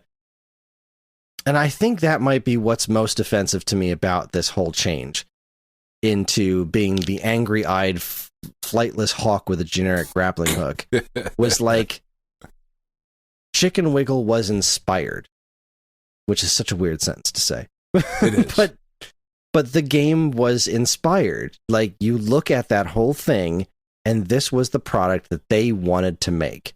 And to a degree, I have a degree of respect for. They wanted to. The 3DS was the platform that gave them their break. You know, that made them into the company that they were.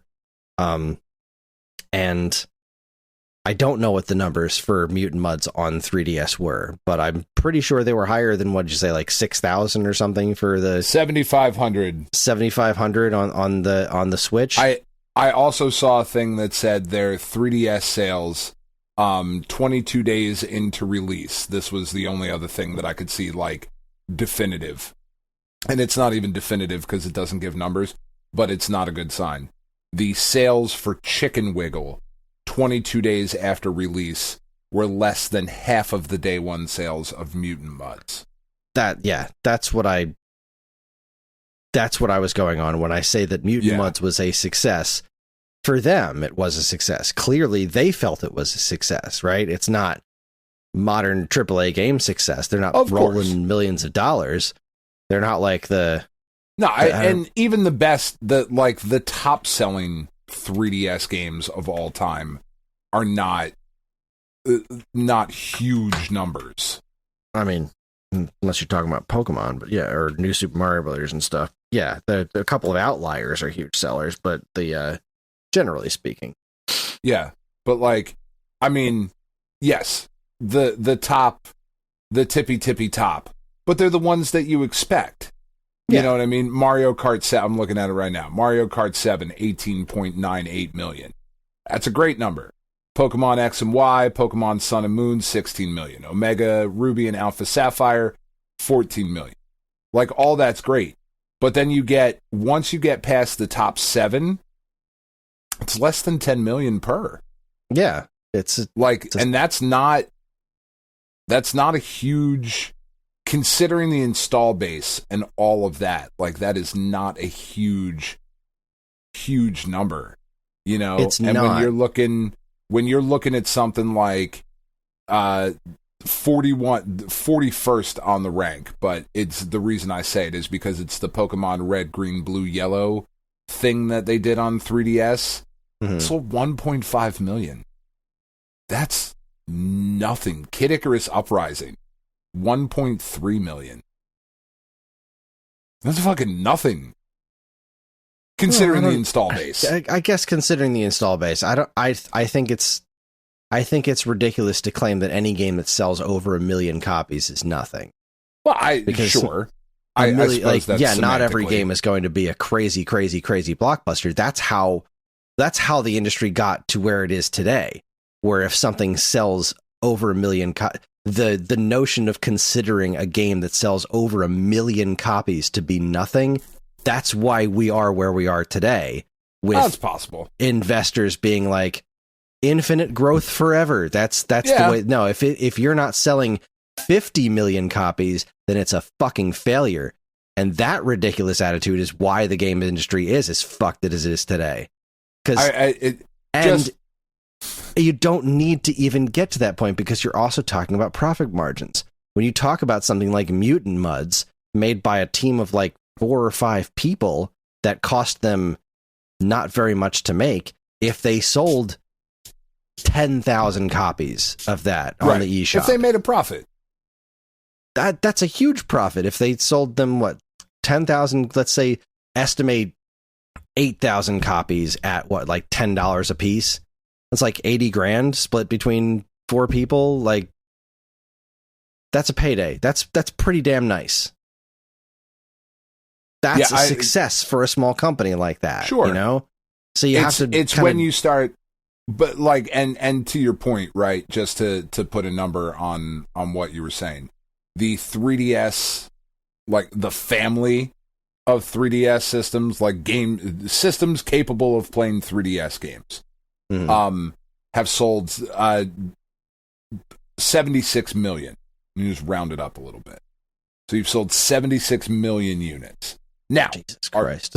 Some of those are repeat numbers and whatever. But if you look at something like 76 million people have 3DSs and 1.3 million of them bought Kid Icarus, like, that's not like, and I'm not, you know, again, this is not me, like, I'm not sticking up for the big corporation or anything. You know, it breaks my heart that Kid Icarus sold less than, that's abysmal. 74 million people that were like, nah. You know, like, that fucking sucks. That sucks for Kid Icarus, you know? But then again, 75 million people have 3DSs and only 18 million of them bought Mario Kart. The fuck are the rest of you 50 million people doing? There's 50 million people that looked at Mario Kart and went, nah, we're good. Like, fuck, what else were you playing on here? Did you get this just for Nintendogs? What do you think about? I suppose. Think about everything. Think about every other platform. Like, what was the whole point of the greatest hits line on PlayStation? Was it sold more than 1 million copies? You know, something like that. Yeah. That's a milestone. If something's, I hate the notion of minimizing selling over 1 million copies of something, because it really just reinforces the completely disgusting state that the entire game industry is in. Of like, it has to be.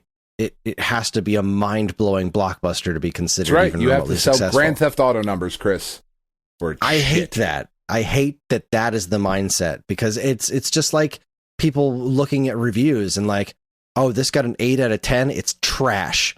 Like, it's garbage. Fuck off with this. It's not either. It's as the great Rob Schneider said, the glass is either half full or we're dead. No, he didn't even say that. That was from Surf Ninjas, but he didn't say it. It was the little kid who said, yeah, there's no gray area with you. I don't know if you've paid a lot of attention to Rob Schneider recently, That guy is a real piece of work. He is off the deep end. Yeah, man. He is Keith fucking whatever, fucking Kramer. He's real close to just shouting the N-word on stage. I feel like we're minutes away. God, his comedy special was yeah. It was special. It was exactly what you'd think it was. That's right. Anyway, you fucking did that making copy shit once, and that was fucking funny. Surf Ninjas was a great movie. God damn it. Oh, that's a bold statement. It really is. I couldn't even get through it without chuckling. I love that movie, but it is not a great movie. There's a lot to unpack with that statement. I will always love that movie, or I will always love the first half of that movie. But it is not a great movie. But yes, the point being made to end this off.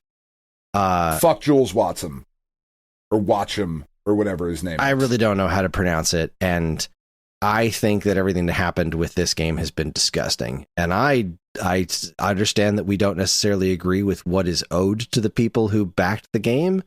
Sure. But I believe pretty strongly that at a certain point you owe them something, other than if you're going to go that far beyond what your initial scope was, you owe the other people something. I think that the notion that selling a million copies of games is something to be scoffed at or turn your nose up at, I think that's insane, and I think that's incredibly damaging. And I just want to talk to him so I can tell him, I would like to look in his eyes and just tell him to don't fucking jimmy me, Jules, and just walk. That's what I want. I just want to know, me, Jules. I just want to know why he didn't say anything. That's the part that drives me crazy. Because he's a dick. And just because he made a cute game doesn't make him not a dick. He's a dick. All right. Being a dick is one thing, but what did he get out of not saying anything? He doesn't care. That I think is where the disconnect is. He clearly even think about it. He didn't even think about it. He made one angry response in 2019. He said everything he had to say. Oh no, he said a lot of things on Twitter. He said a lot of things on Twitter. Say. He said several things on social media because he was confronted about it repeatedly, and then eventually he just stopped answering questions. And what I don't understand is that he wasn't doing anything nefarious. I don't understand why he was hiding these things. If he was so... Because you're beneath him, and how dare you question the guy that fucking made Chicken Wiggle, Kris? That's the thing. It's not even like it's... If it was something like that, that would at least make sense to me. But it's like, no, I'm doing something that I think you're going to like. Well, why not just say that at the very least? I don't fucking know. Nothing. I can't wrap my head around of like, he's a dick. He did say in updates at a certain point, like, we needed to make money to make because we ran out of money to make this game the way we wanted to make it, so we had to sell other games. Like, then just why wait a year to say that? Like, I don't understand why you would go this route. I don't understand why you would, hat in hand, ask for money, say, I need your help. Please help me do this because I want to make this thing, and I think it'll be successful, but I need your help to make it. Please help me make this. Okay, we will help you make this. Cool. Fuck off. I don't get that. That's the disconnect. That's what I don't get, because it started off pretty strong. It started off with lots of updates, and then it just kind of trailed off and trailed off and trailed off. And instead of saying, we're having some trouble, please be patient, it was just nothing. It was just flat out nothing. And that's the part I don't understand. I don't understand how to be that kind of person. No, I don't either. I very much is not me. I'm not a dick. I'm not a dick. I don't think I'm better than anybody else. What's the line from Guardians of the Galaxy? I'm an asshole, Groot? but I'm not a total dick. What did he say to the? Oh yeah, was John C. Reilly? No, was that who that was? No, that's not John C. Reilly. Who was that? No, I know what you're talking about. I don't remember. I'm not 100% a dick. I don't believe anyone's 100%. Anyway, this has gone on it's way too long. It has. I don't know. Has. Well, we couldn't talk about fucking Sea of Stars, so we had to go down this rabbit hole. And what a rabbit hole it was, but we have to talk about the Wii U. This was surprisingly more difficult than I thought it was going to be. The Wii U one? Yeah, it was. Especially because I made my list first based off completed in box for some reason. I was like, wow, I'm really not getting as many games on here. I have 2 games on here. Fuck. Then I looked up a price for another one, and I was like, okay. Oh, wait a second. And then I had to go back and redo my whole damn list because I'm a moron. But yes, we're going to do the Wii U Starter Kit. We're going to take ourselves a quick break, and when we come back, we're going to talk about what games you should get if you had $100 to start a physical Wii U collection. You're listening to the Stone Age Gamer podcast from Geekade.com. Stick around.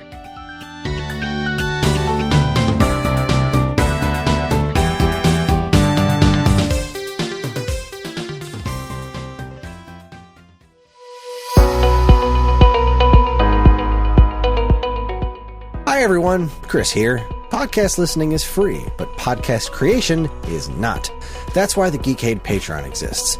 In an effort to help us pay the bills, we've got a Patreon page set up where you can gain access to our monthly podcast topic schedule, get early access to many of our shows, and more. If you'd like to help support Geekade and keep these shows running week after week, head over to the Geekade Patreon page, linked in the show notes of this very podcast.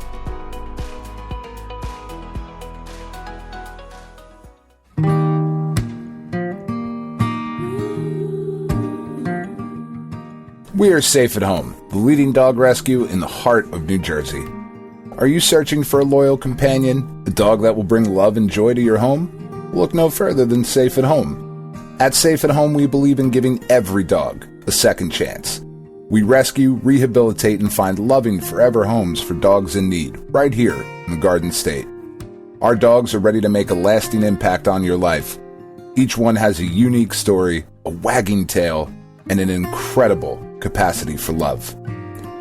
When you adopt from Safe at Home, you're not just gaining a pet, you're becoming a part of our family. Our dedicated team ensures a seamless adoption process, providing ongoing support and guidance. With New Jersey's beautiful parks, beaches, and trails, you and your new furry friend will have endless opportunities for adventures and cherished memories. Safe at Home relies on the support of compassionate individuals like you. Your donations and volunteer work enable us to continue saving lives and finding forever homes for these amazing dogs. Join us in creating a safer, happier community for dogs in New Jersey. Together we can make a difference and give every dog the chance to feel safe at home. Visit our website or call us now to learn about how you can be a part of the Safe at Home mission. Safe at Home, because every dog deserves to be loved and protected. www.safeathomerescue.org.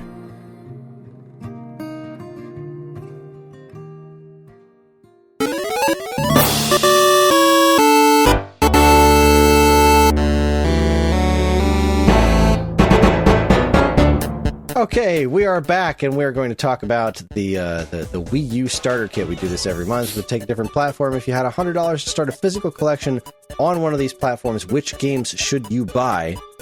Dan, I believe you have one more than me, so you should go.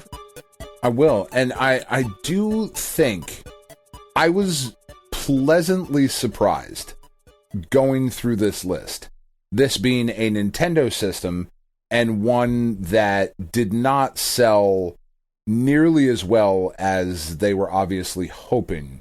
There are a lot of really good games that are affordable for this system. The prices on this shocked me. I was really surprised. Shook me to my core. Because normally, when we're like, and there are a couple games that obviously like didn't make the cut because they're so expensive, right? But there's a lot of really good shit on here that is affordable. So leading off that discussion, the first game on my list. I don't know enough about this, but I'm just going off of price charting, so don't shoot the messenger. But is Bayonetta 2, the single disc of Bayonetta 2, goes for $11. What's the question? Well, because it came as a double disc set, right? It was Bayonetta 1 and 2 in the same package. Yeah, the first run came with Bayonetta 1, and then after the first run sold through, they were just Bayonetta 2.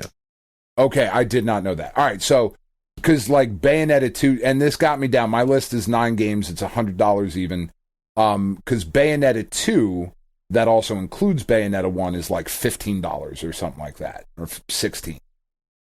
Something.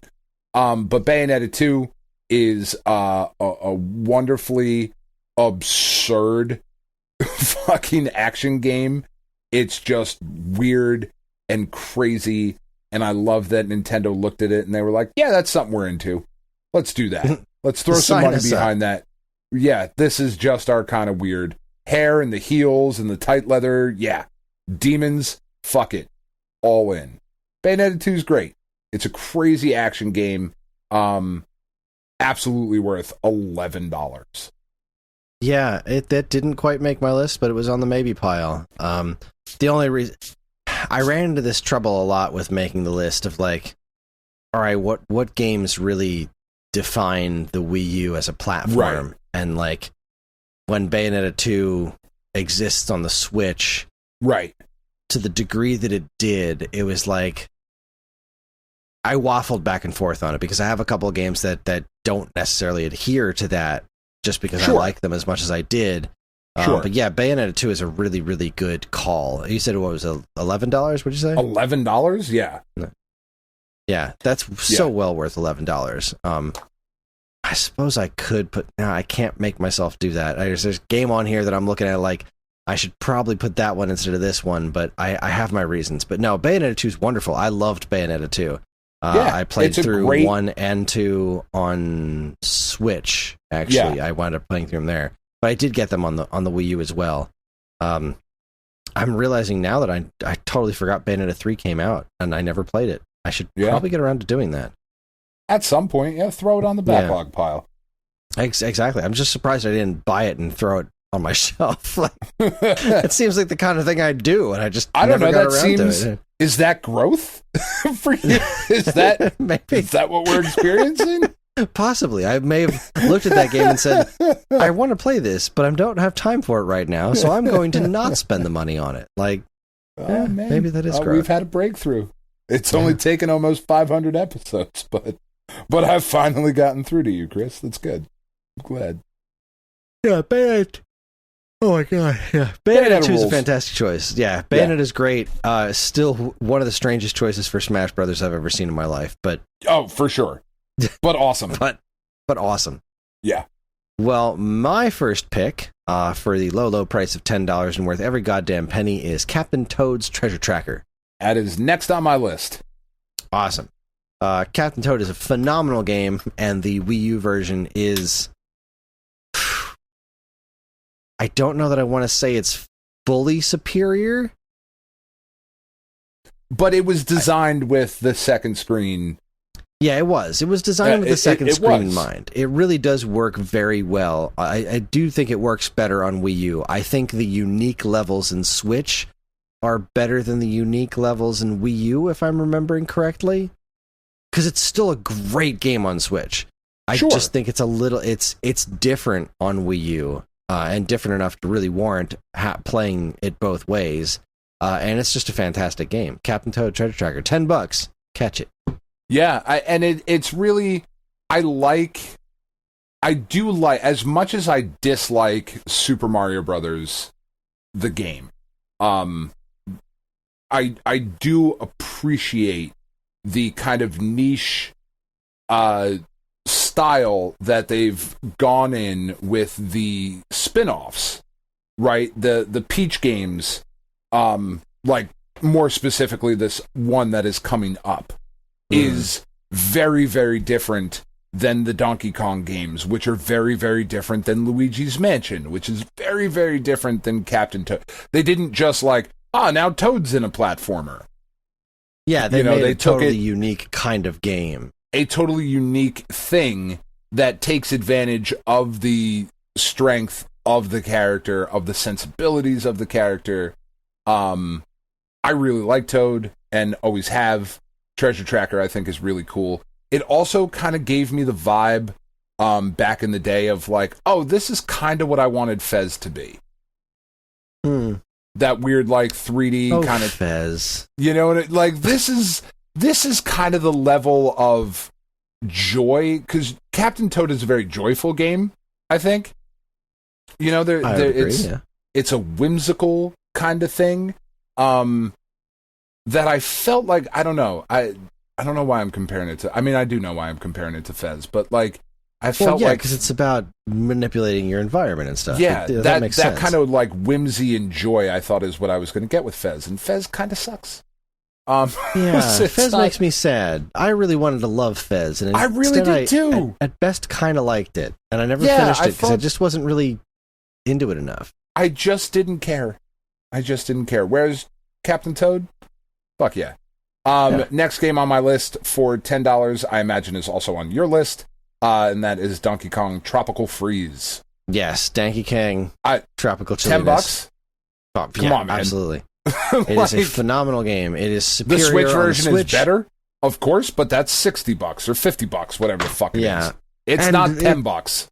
And it's better because of the loading times. Yes, it has funky mode, and that's neat. But honestly, the really only difference is the loading times, which are quite absurd on the Wii U, but doesn't stop you from enjoying the game. The underlying game is one of the best platforms I've ever played. It is fucking phenomenal. And we say loading times. That is one of the few things that I don't have a very strong feeling on when it comes to older platforms or whatever. Never is not true. I very rarely have sat in front of a game and been like, oh boy, these loading times. It is what it is. You know? I don't know. Tropical Freeze is one of those experiences when I've sat there and been like, okay, what's the holdup? Let's fucking go. You start up the game, and it does a little doot, doot, doot, doot, doot, and it plays a little jingle, and then it starts playing the repeating jingle to be the rest of the loading time going through the clouds. And sometimes you fire that up, and you're like, all right. And you look at your phone, look at a couple of things, finish looking at your phone, it's still going. Something is wrong. No, it just doesn't bother me all that much. I don't know why. In that game, most of the times, it doesn't bother me in games either. In Tropical Freeze, there were some load times in that game that were just is my system okay? Is something broken? Are you okay? Is everybody all right? Yeah. I just felt like something was wrong there. Yeah. Fucking great game, though. Yeah, really absolutely. Good game. What you got next? Well, my next one I was genuinely shocked at the price on this one, but for $19, I had to go with The Legend of Zelda Breath of the Wild. Yeah. Because it's got to be one of my favorite games I've played in the last decade, and the Wii U version is great. I mean, the pick-up and play nature of the Switch just being a zippier platform is one thing, but this game is almost identical to its Switch counterpart on Wii U. It's great, and it was also obviously played on Switch, but this game was built for the Wii U, and you can see that DNA in it still. The Sheikah Slate looks like a damn Wii U gamepad, for a reason. It very much does. It's just such an amazing game on so many levels. I love it with all of my heart, and the fact that it is as good as it is on Wii U, I think is really quite spectacular. And that it's only $19. I really thought that one was going to be worth more by now because it was the Wii U version of one of the most popular games in the last decade, right? That one theoretically that would sell way less. Yeah, so there's got to be fewer copies. I guess it's just not quite old enough yet. I suspect, just like the GameCube version of Twilight Princess, that one's going to be spicier in the future. But yeah $19 is the most expensive one on my list. if you can find that, sealed, not a big fan of like buying stuff to flip it. Mm-hmm. But if you can find that sealed, I would 100% recommend that you get that and hang on to it. Because now you're looking at, like, I remember walking through Walmarts and Targets and fucking Caldors and Jamesways, and seeing Zelda Wind Waker HD, the fucking limited edition one that came with like the whatever shit, the Ganondorf, the Ganondorf, seeing those for like $20, like just all over the place. Those were so cheap for a long time. And now I'm looking at that one. That's $328. It brand new, like complete in box. You know, or Twilight Princess, like I just mentioned, Twilight thing. Princess on Wii. The Wii version is a sealed new Wii. Twilight Princess is $41. The GameCube version sealed is $255. Like, yeah. Like if you see a copy of Breath of the Wild on Wii U, like somebody found some in the back and they're blowing them out, like go ahead and invest. So snatch one up in a couple. Yeah. Kickstart that. All right, what's your next one? That did not make my list because I am a heathen. What did make my list, though, for $14, Chris, is Mario Kart 8. Because honestly, if you have a Wii U and you do not have Mario Kart 8, the fuck are you doing? Game's out fucking standing. What's the matter? I just remembered a game. It's not on my list. I don't know what to do about it. Is it Mario Kart 8? It's not, actually. I actually skipped Mario Kart 8, and I really waffled back and forth on it. How dare you? And it was because Mario Kart 8 doesn't do anything all that interesting with the gamepad, and at this point, the Switch version is so much better than Mario Kart 8. And the Switch version is not $14. It's not $14, but it is I know, like, just such a vastly superior version. That's the hard thing about this, though, because it's the question is exactly. You're 100% for the right. Wii U, yeah. For the Wii U, not for the Wii U and the Switch, right? And I've fucking done the same thing throughout the 7 years we've been doing this fucking segment. But yeah, like I find it very hard to see Mario Kart 8 at $14 and say no. No, that is such a good price for such a good game. I completely agree with you. It is a fantastic game. I couldn't, in good conscience, pick it over everything else I picked on my list. All right. What else you got? I don't know that I'm right. I could be very wrong. And I'm like, really, I'm making a hard decision right now on the last game on my list, swapping it out with something else. And it would be the next alphabetical thing. I think I have to do it. Because, I have something next. Do you want me to just say it and you can fucking stall and decide? No, I've made my decision. Okay. All right. I didn't add Mario Kart, although I think you're right. And I'm very wrong for not having it on here. And wait a sec. It's all right. You've made choices. I've made choices. I might throw another Audible in before this is done. All right. So my next game is NES Remix Pack for $18. Ooh. NES That's Remix spicy. Actually, what is it? That got my game of the year that one year. Yeah. It's fucking awesome. It's awesome. It is so unique. It is. I just found myself completely obsessed with that game, and it doesn't do much with the gamepad, but it is such a fascinating little game, and I do think it's worth every penny of it. And I yanked Yoshi's Woolly World in favor of it. Yeah.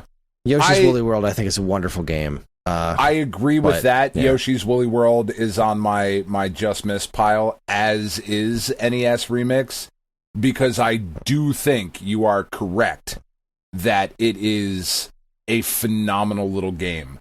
I have not my next game, but the game after my next game, I think is... it's not the same thing, but it's, I think, a better example of the unique Wii U experience. And and for me, it kind of scratches the same itch. NES Remix is fucking cool, though. It's such a cool, interesting Nintendo being Nintendo and coming out with something just really neat. All right, I have made another decision. Okay. I need to. You have convinced me on Mario Kart 8. You are 100% right. You just can't not have that on there. Yeah, you just can't. I took off my controversial pick of Star Fox Zero. Yeah, because that Star didn't Fox even Zero make a consideration for me. Star Fox Zero is such a Wii U game. It is all the Wii good and U bad that is. Exactly. In all the best and worst ways. It is Platinum Games doing Star Fox by way of Shigeru Miyamoto at his fucking craziest. Which I should love. All of those words you just said, for me, should be like, yep, this is the Star Fox game I love. You should have, except it's all those things that I said in a bad way. Yeah, it's all of the worst possible outcome. It's such a almost wonderful game, but misses the mark so hard. But I found it so fascinating, and especially at $11. But you're 100% right. I can't, in good conscience, Mario Kart keep that. 8, you just can't. Mario Kart 8 just has to be there. That's part of the Wii U experience. Do it to it. All right, there you go. What's your next game? Mario Maker for $9. Yeah. I do not like Mario games. On there. I do not like Mario games. I am surprised, as a stickler for alphabetical order, that you put it under M and not S, because it is Super Mario Maker, you fucking heathen. I'm fucking sorry. All right. Is that on your list? You are sorry, sir. How dare you? That's not how it's listed on fucking price charting. It's listed as Mario Maker. Price charting seriously has it listed as Mario Maker? I think so. That can't be right. No, it's Super Mario Maker. Oh, is it? All right. I was doing it at work. How dare you? I'm very sorry. You've offended me, sir. Is it on your list? It is on my list. Absolutely, okay, it's on my list. It has to be on your list. On my list. It has to be on my list. Mario Maker. That game's so fascinating. It's so neat. Mario Maker on Switch is great, and on paper is better than the original in almost every way, except the game just plays better on the Wii U because of the gamepad. It does. You draw on the screen, and then you look at the TV. Like that. This game was so perfectly suited for the Wii U. It is fucking ridiculous. And Mario Maker 1 is also just a bit weirder than Mario Maker 2. Yeah. Where like all the amiibo characters you can unlock, the weird mushroom, which isn't in Super Mario Maker 2, the way the giant mushroom works is different. Super Mario Maker is such a strange and wonderful game. And Mario Maker 2, I think, is better in almost every conceivable way, but it does not negate Mario Maker 1, which is so uniquely Wii U. And for $9, come the fuck on. It's great. Yeah. What I also really appreciate about Super Mario Maker, obviously not Mario Maker, Super Mario Maker. What I appreciate about that game is Nintendo kind of allowing their baby to be fucked with by the general public. Them actually going back and saying, "Fine, you do it."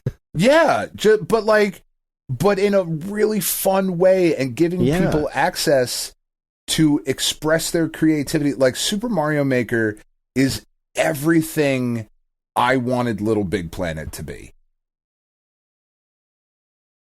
In just the creativity, and there's a lot of really cool shit that eventually happened in Little Big Planet.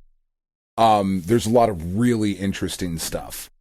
But just the fact that it is designing Mario levels, like, for as much as I do not like the Mario games, I sat there as a kid designing my own levels because of course I did. Of course I did. Right? We all fucking did that when we were, those of us that are of a certain age that played Mario, we specifically came up with Mario levels in our heads or drew them out on graph paper or whatever. And getting to do that all those years later. Just fucking great. And it's $9. Like that's the weird thing, again, about the Wii U list, is that the best games for this system are affordable. Yeah, that's weird to me. Yeah. Not all the best games. There are some real winners that are like, oh, sure. Wow, that makes me very sad that this costs this much. But yeah, but what are you gonna do? But like, you're not having a bad time with Mario Maker for $9. All right, what's next on your list? Agree. I'm very sorry. Super Mario Nintendo Land, $9. That is what I put there. Oh, that's $10 as of today. You fucking cheap. Well, I had it at $9. That's what I put over NES Remix. Different games. I think Nintendo Land captures the spirit of that while being a more Wii U centric title. Well, I'm looking at it right now. I got it for $8.50 loose and $9.08 complete in box. All right, well, fuck it. That takes my list down to $99. It does not make a demonstrable difference to me, unfortunately. The difference between loose and boxed, $8.50 versus $9.08. What the hell? That's a strange world we live in. Oh, what a you know cool what? You were fucking looking at game, though. You were looking at the Nintendo Selects one. That's probably what that was. The Nintendo Selects one is $9.59. The regular vanilla one is $8.50. But yeah, what a cool fucking game.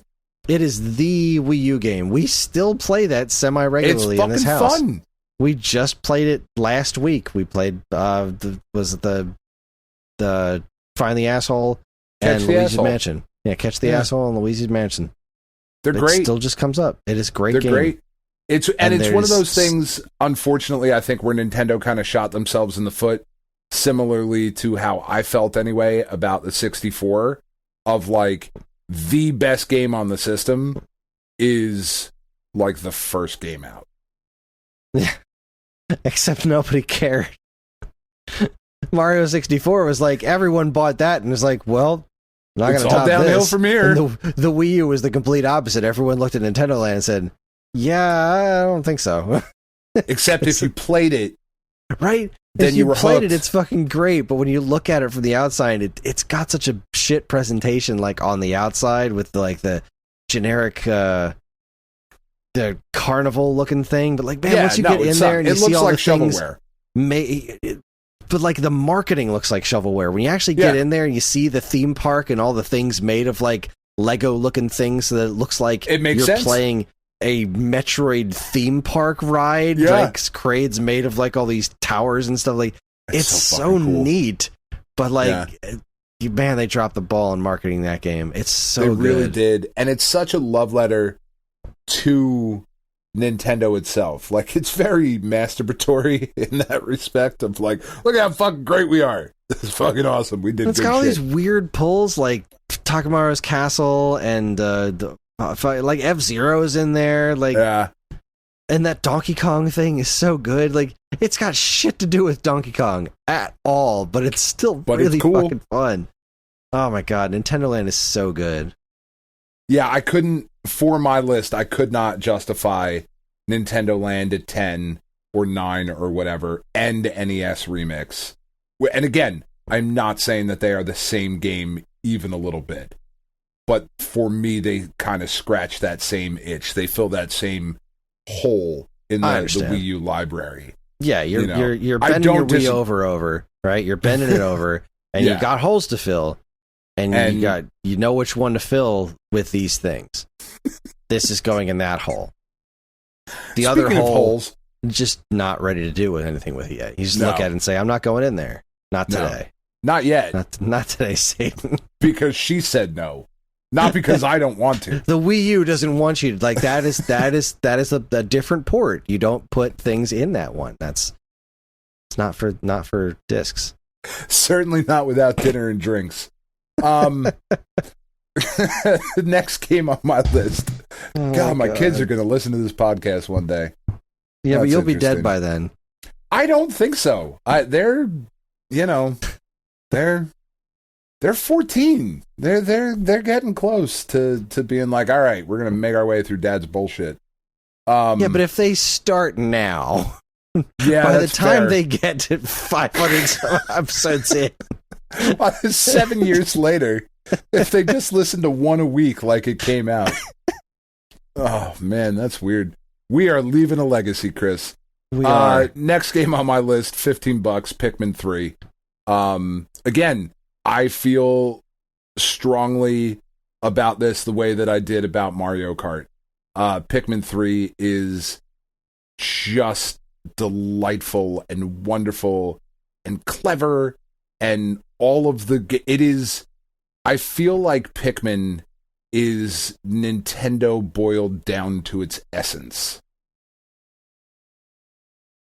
And Pikmin 3, I think, is the best example of it, because I haven't played Pikmin 4 yet. It might be better. I also think Pikmin 3 is great. No, yeah, $15 is a great price for it. It's just not even a question.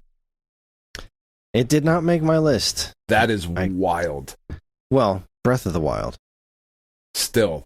That's our difference. It was like really that's what it came down to for me. Breath of the Wild, I can see the argument being made that is a Switch game. Like I can too, but you know for me mean? Personally, if I'm playing Pikmin 3, I get it. See, I played Pikmin 3 on Switch. I didn't play it on Wii U. I got it on Wii U, but I never played it because I'm an asshole. But I played Pikmin 3 co-op, and that doesn't really exist in the Wii U version. But no, I heartily agree. But if I had to choose between Pikmin 3 and Breath of the Wild, I'm picking Breath of the Wild. Yeah, that's fair. That's fair. But that's, again, that's... Yeah, Pikmin 3 is great. No arguments there. I only have one more. How many you got? 3. Oh, well, okay. 2. Sorry. I have 2, because I already said Super Mario Maker. But I just put it wrong. Next game on my list for $11, the original Splatoon. Yep, same here. That was my last game. Yep, figured it would be on your list. Dope game. Has to be. Yeah. It's great. It's great. It's completely, it's unique from 2 and 3. Yep. It's Nintendo operating at the height of their powers, showing the kinds of things.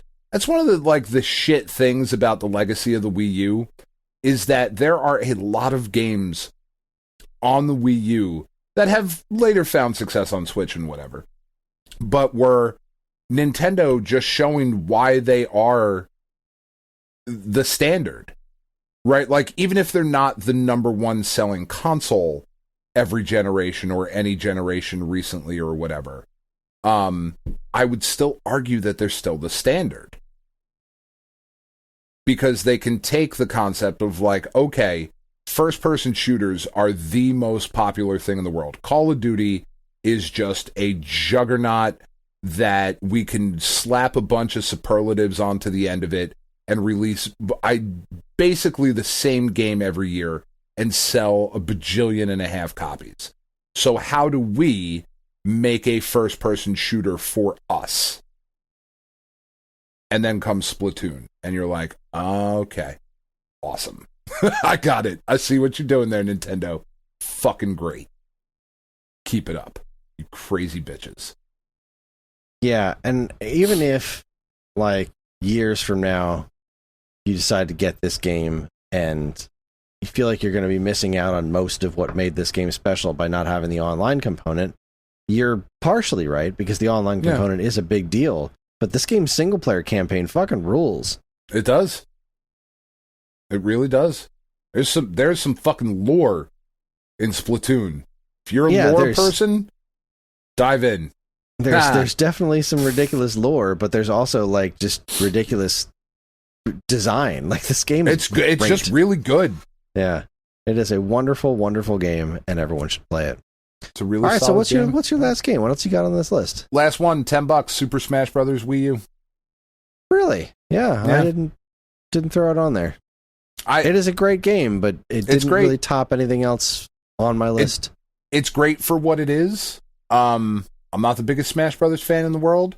Mostly because, we did play some Smash Brothers last week as we continue. We're still playing Mario Kart and whatever. And Katie was like, can we play Smash Brothers 2? I was like, yeah, sure, fuck it, throw it on there. And I will never not be angry that I can't use the D-pad. I would like Smash Brothers if I could use the D-pad. But then you can't smash. I could. Because I just map it to something else. Like, just let me change the fucking buttons, Nintendo. That's all I want. I would like that. It's just so fucking... that's the shit that pisses me off about Nintendo. Like, why can't I do this? Why can I not swap the left joystick and the D-pad? I don't want to change anything else about the game. I do not play fighting games on consoles with the fucking joystick. Never have, and I don't enjoy doing it when I have to. I don't play Street Fighter that way. I don't play Mortal Kombat that way. I don't play fucking World Heroes. World Heroes. Why did I go there? I don't know. Tekken. I play King of Fighters. Like, you name a fucking fighting game, and if I can use the D-pad, that's what I'm using. Because that's how console fighting games work. And I know Smash Brothers is not a traditional fighting game. I get it. Don't fucking come after me. Because I don't care. I said what I said. Let me use the goddamn D-pad, Nintendo, and I will enjoy that game. Because I want to enjoy that game. I do. I want to beat somebody up as Mega Man. I want to beat somebody up as Solid Snake. I just want to do it with a goddamn D-pad. I don't know why I feel... I don't know why it's I a feel bridge like... too far, Chris. I don't know why I feel that playing that game with a D-pad would just feel wrong to me. My whole thing was, and they do let you do this, is like, I hate that up is jump. I hate that in Smash Brothers. Yeah. Which, you know, you'd think is weird because up being jump in a fighting game is the kind of thing that usually makes sense, but I don't like it in Smash Brothers, but they allow you to map that to a button press instead. Can change that. Just let me use the D-pad. That's weird. That's all I want. All right. Well, that was pretty fun. Yeah. What didn't make my list? Super Mario 3D World at $9. It's a masterpiece at that price. It just didn't make the list. DuckTales Remastered, $24. Yeah. Such a great game, but that's a lot. But especially for this list, that's a lot to pay for it. Wind Waker HD at $51. Wind Waker HD is probably my favorite game ever, but $51. Fucking yikes. Hyrule Warriors was only $9, which is why I even considered it. It's not a great game, but for $9 you can get. But it's super weird. Yeah, it is super weird. Pikmin 3 we talked about. Kirby and the Rainbow Curse was $31. Like, if that game was cheap, I'd say fuck yeah. But because it's more interesting than it is good, but at $31, like, nah. That is a weirdly expensive one. What about you? Was there anything else that didn't make the cut that we didn't talk about? Wonderful 101 for $9. I really wanted to put that on there, but the decision came down to Wonderful 101 or Super Mario Maker. And unfortunately, as much as I like Wonderful 101, that is not a question. If I had a couple extra bucks somewhere, I might have tried to squeeze Zombie U on there. Yeah, that was another consideration. $6. It's a cool game. It's interesting. It is actually like a good game. I think it's a pretty good game. It's not the best zombie game in the world, but I think it did interesting things and all of that. And then the only other one we didn't talk about, and I like this game way more than you do, but for $5, and again, this is a real big cheat with the assumption that I have all of the pieces that I need for it. But Lego Dimensions, the starter kit, for $5. There is a lot of fun to be had with that nonsense for $5. Yeah, you're right. It's a cool game, and for $5, like, if I've got all the little, like, assuming that I've got the pieces and whatnot, which is almost not fair for that game in particular, but we've done it for Guitar Hero, whatever. But, right. Yeah, it's really good. There were a few things on here that I was, like, kind of surprised at the price of, like Game & Wario. $100. That one seemed a little crazy to me because I don't even know a ton about that game, but Game & Wario, like, it's pretty cool. $100 seemed really expensive. The Xenoblade Chronicles for $40. That seemed way more money than what you should put into. The SteamWorld collection, I really love those games. And they feel really good on a Nintendo console, but $33 for those, I just felt was like a little bit much too. You know, the one that broke my heart the most, though, I think, was the Angry Birds trilogy. Having to take that off, that's $25, but I mean, or Mario Party 10. Ugh. Fuck that game. Anyway. All right, let's see what the listeners had to say. This is a weird episode, Chris. We've gone places today. Yeah, we've been all over the map. We have. Having my way with a Wii U. I'm tired. All right, Genix. Genix says, here's my list. I love the Wii U. It is one of my favorite consoles of all time. While some people may find the gamepad a little unwieldy, I find it incredibly comfortable to hold because I have giant troll hands. I'm going to assume that always find it very comfortable. It is. It doesn't seem like it should be, but it really is. It works. I'm going to assume that you don't have a Switch because, let's be honest here, the majority of Wii U's worthwhile games have been ported to Switch already. Captain Toad Treasure Tracker. I love this game. The levels have a diorama feel to them and make everything feel so cozy, leaving me wanting to see what the next level will be. The puzzles range from easy to fairly difficult, but the cuteness level of the game is so high, you just keep going back to try over and over again. Donkey Kong Country Tropical Freeze. This game belongs in the list with some of the best platformers ever made. It's always a blast. Barrel, blast. Get it? Please laugh at me. Hyrule Warriors. I'm not normally a fan of Warriors games, but I found myself finding this fairly enjoyable. It's enjoyable in small doses if you're just looking to kill an hour or so and love seeing 9 billion enemies go flying to their death at a time. Mario Kart 8. Come on, it's Mario Kart. You have to have it. You'll never have more fun destroying all of your closest friendships unless you're playing Smash. NES Remix Pack. Hey, there it is. Nintendo games with added bite-sized trials. If you like classic NES games, you need this. Don't ask questions, just put the disc in and thank me later.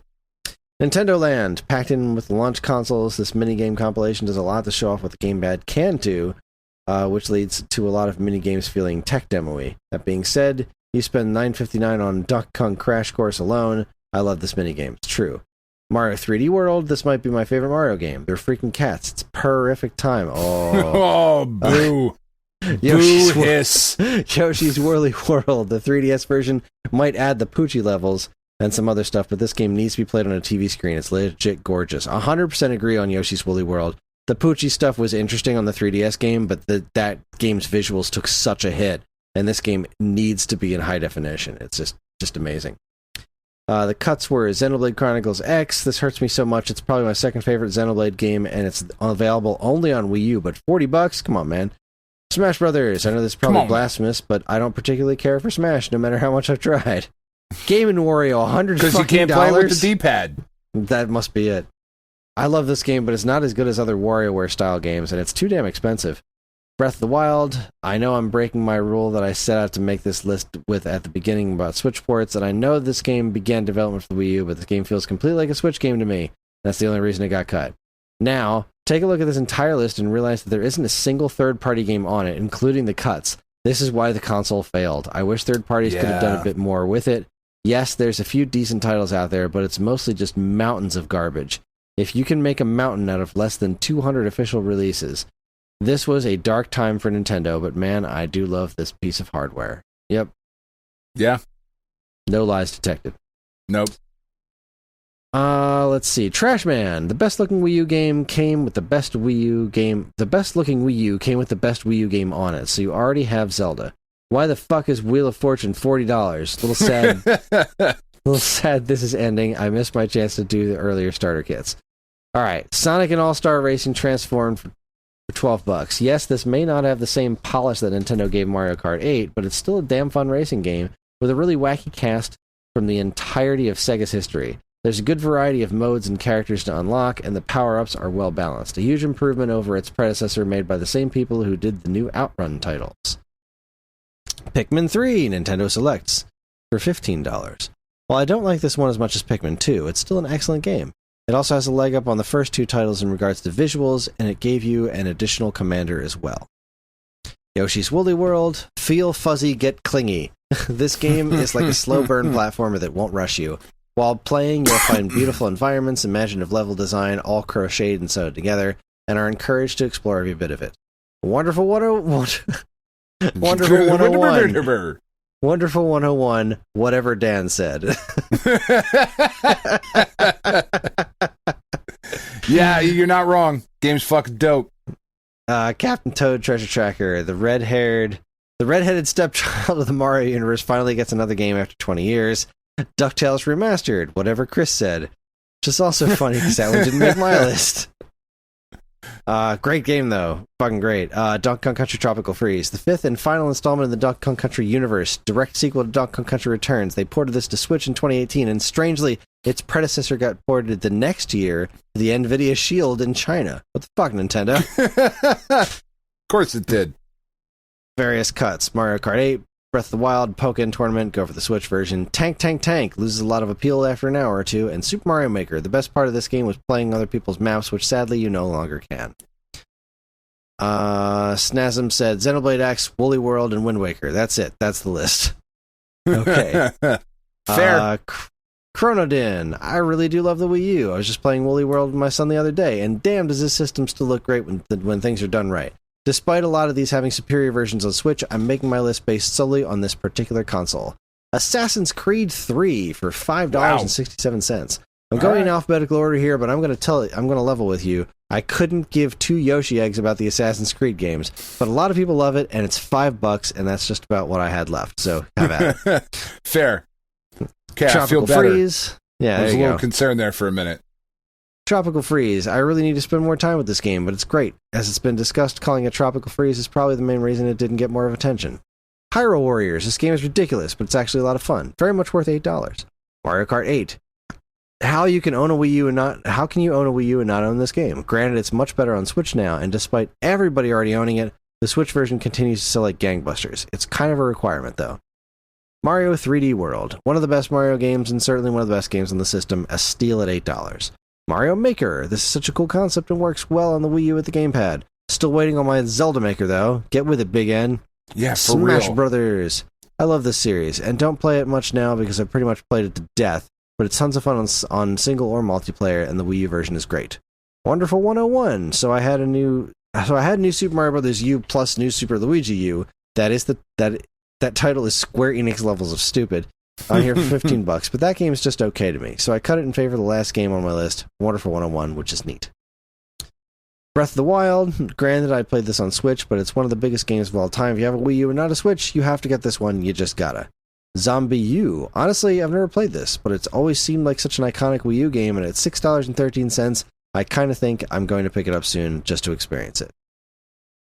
I had to cut a few that Wii U owners should really have, like Captain Toad and the new Super Mario Bros. U, but the biggest regret I have is not being able to include Xenoblade Chronicles X.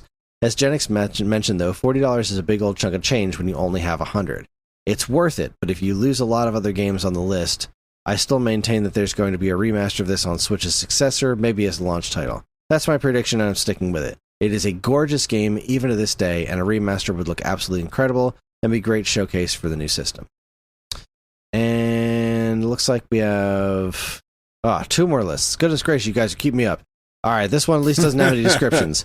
Duroc Pig, Star Fox Guard, Zombie U, Mario Maker, Captain Toad, Rayman Legends, Donkey Kong Country Tropical Freeze, NES Remix, Bayonetta 1 and 2, Splatoon, Pokken Tournament. Nicely done. And then Riley, we have, oh man, it's the Wii U's. The Wii U's up this month. I knew I'd have to make a list for this one at some point. This might be tough since most of the best of the console's library has since been ported over to Switch and has sequels that are far worth playing over on Switch, in my opinion. But I'm going to see if I can dive into it. What's left in the puddle of gems that's still worth breaking out the gamepad for. If we're not also counting eShop or Virtual Console games at this time. Otherwise, I would have added half the DS Virtual Console library. Going for CIB purchases here, by the way. Oh, okay. All right. A bold move. Splatoon, right off the bat. This is an immediate must-own game for Wii U, I agree, and single-handedly sold me on the asking price for the Wii U in Christmas 2015. I don't often play a lot of new-age games. A new IP from Nintendo seemed like a gamble at the time, but no other game on this console for the next 2 years after sold and sank me into such an enthralling experience like this one did, and I've been a fan of these Squid Kids ever since the first trailer came out in 2014. Smash Brothers for Wii U. Call it a prototype beta Smash Ultimate at this point, but this is the game that got my high school friends and I were playing right after school with each other during the peak years of 2014 through 17. I was fortunate to get the Wii U console bundle that included both this and Splatoon, and between those two games, I didn't need to play or buy another new Wii U game for several months. after I got the console at Christmas. Yeah, that was a great pack. Yeah, that's really good. NES Remix, I have no idea why Nintendo hasn't ported this to Switch or hasn't made a new one since, because this might be my number 3 favorite Wii U game. This game felt like if WarioWare was made based on NES nostalgia, and I'm all here for it. If Nintendo makes more minigame compilations like this, I'd be down to pick these up day one. Now, if only they can pull off an SNES remake somehow. Rayman Legends. Other than Splatoon, this is the game that I constantly played the demo of whenever I was shopping at Target. I got addicted to this game so fast, and for that price, it's worth it on any console, not just Wii U. Nintendo Land, Donkey Kong Country, Pokken Tournament, Zombie U, and Lego City Undercover. Oh, Lego City Undercover. That's a good one. Cuts, mostly because of superior Switch games. Mario Maker, Breath of the Wild, Mario Kart 8, Xenoblade X, 007 Legends, Call of Duty Black Ops 2 and Ghosts, Sonic Boom, Rise of Lyric, and Fatal Frame Made into the Blackwater. And there you have it. Good lists, everybody. That was a lot of participation this time around. It's about time, you fuckers. No, I'm just kidding. It's terrible. And with that, holy cow. This episode went so much longer than expected. It did. So we gotta wrap this up because I've got my daughter's birthday party is this weekend, and there's much work to do around the house. So that is our show.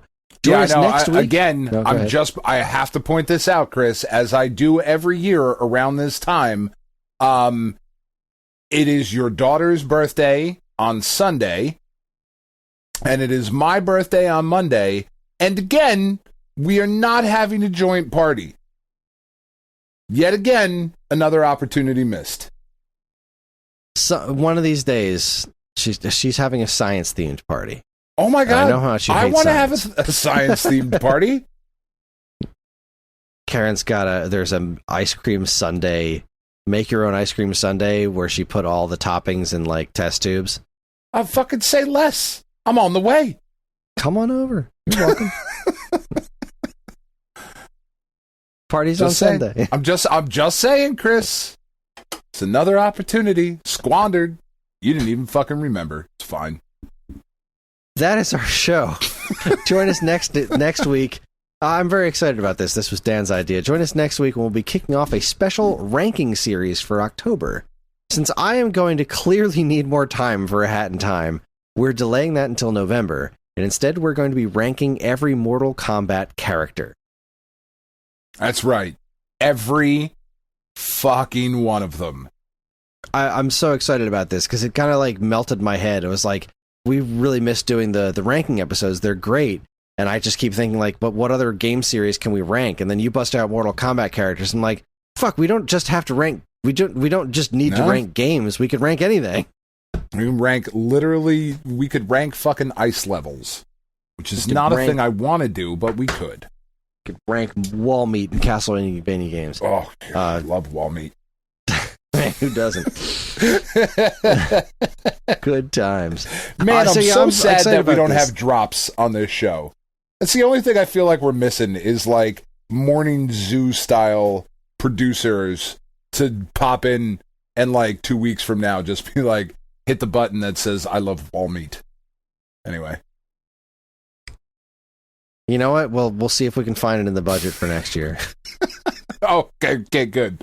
I must have missed the meeting where we discussed the budget for this year. Let's see. Nothing. Carry the nothing. Lizard Man. And Lizard Man. So yeah, I'm excited. I love Mortal Kombat far more than I think people realized, or at least the old Mortal Kombat games. Everything up to Mortal Kombat Trilogy, I was just a fucking nutcase for. And boy, does it go some interesting places after Trilogy. Boy, it does. Mortal Kombat 4 is a game, man. It is, and I know everybody who's listening to the podcast right now is just with bated breath of where do you rank meat? Just where do you put them? I put meat wherever I can, Dan. See? It's another really good drop. I'm just saying, man. This is what's holding us back. All right. My eyes are going cross. Let's see if I can get through this. All right, let's do it. We are on most social media platforms, and if you want to get in touch with us, we aren't very difficult to find. All it takes is a quick look at our show notes, and you'll see links to our social media accounts, as well as all manner of other fun stuff like a link to our namesake, StoneAgeGamer.com, and more useful links than you can shake a joystick at. If you'd like to get early access to this show's episodes, as well as a bevy of other shows on the Geekade Podcast Network, check out our Patreon, also linked to in the show notes. It helps keep this show running week after week, and all our patrons are loved and appreciated. This show's theme song, Squared Roots, was written by banjo guy Ollie. You can learn all about his wonderful music and more by following the link to his YouTube channel, also in the show notes. And finally, as always, we'd like to thank our intrepid editor, Evan, for making the show listenable for all you folks. We'd like to thank all you folks for listening in the first place. That is it, everybody. On behalf of Dan and myself, keep playing games.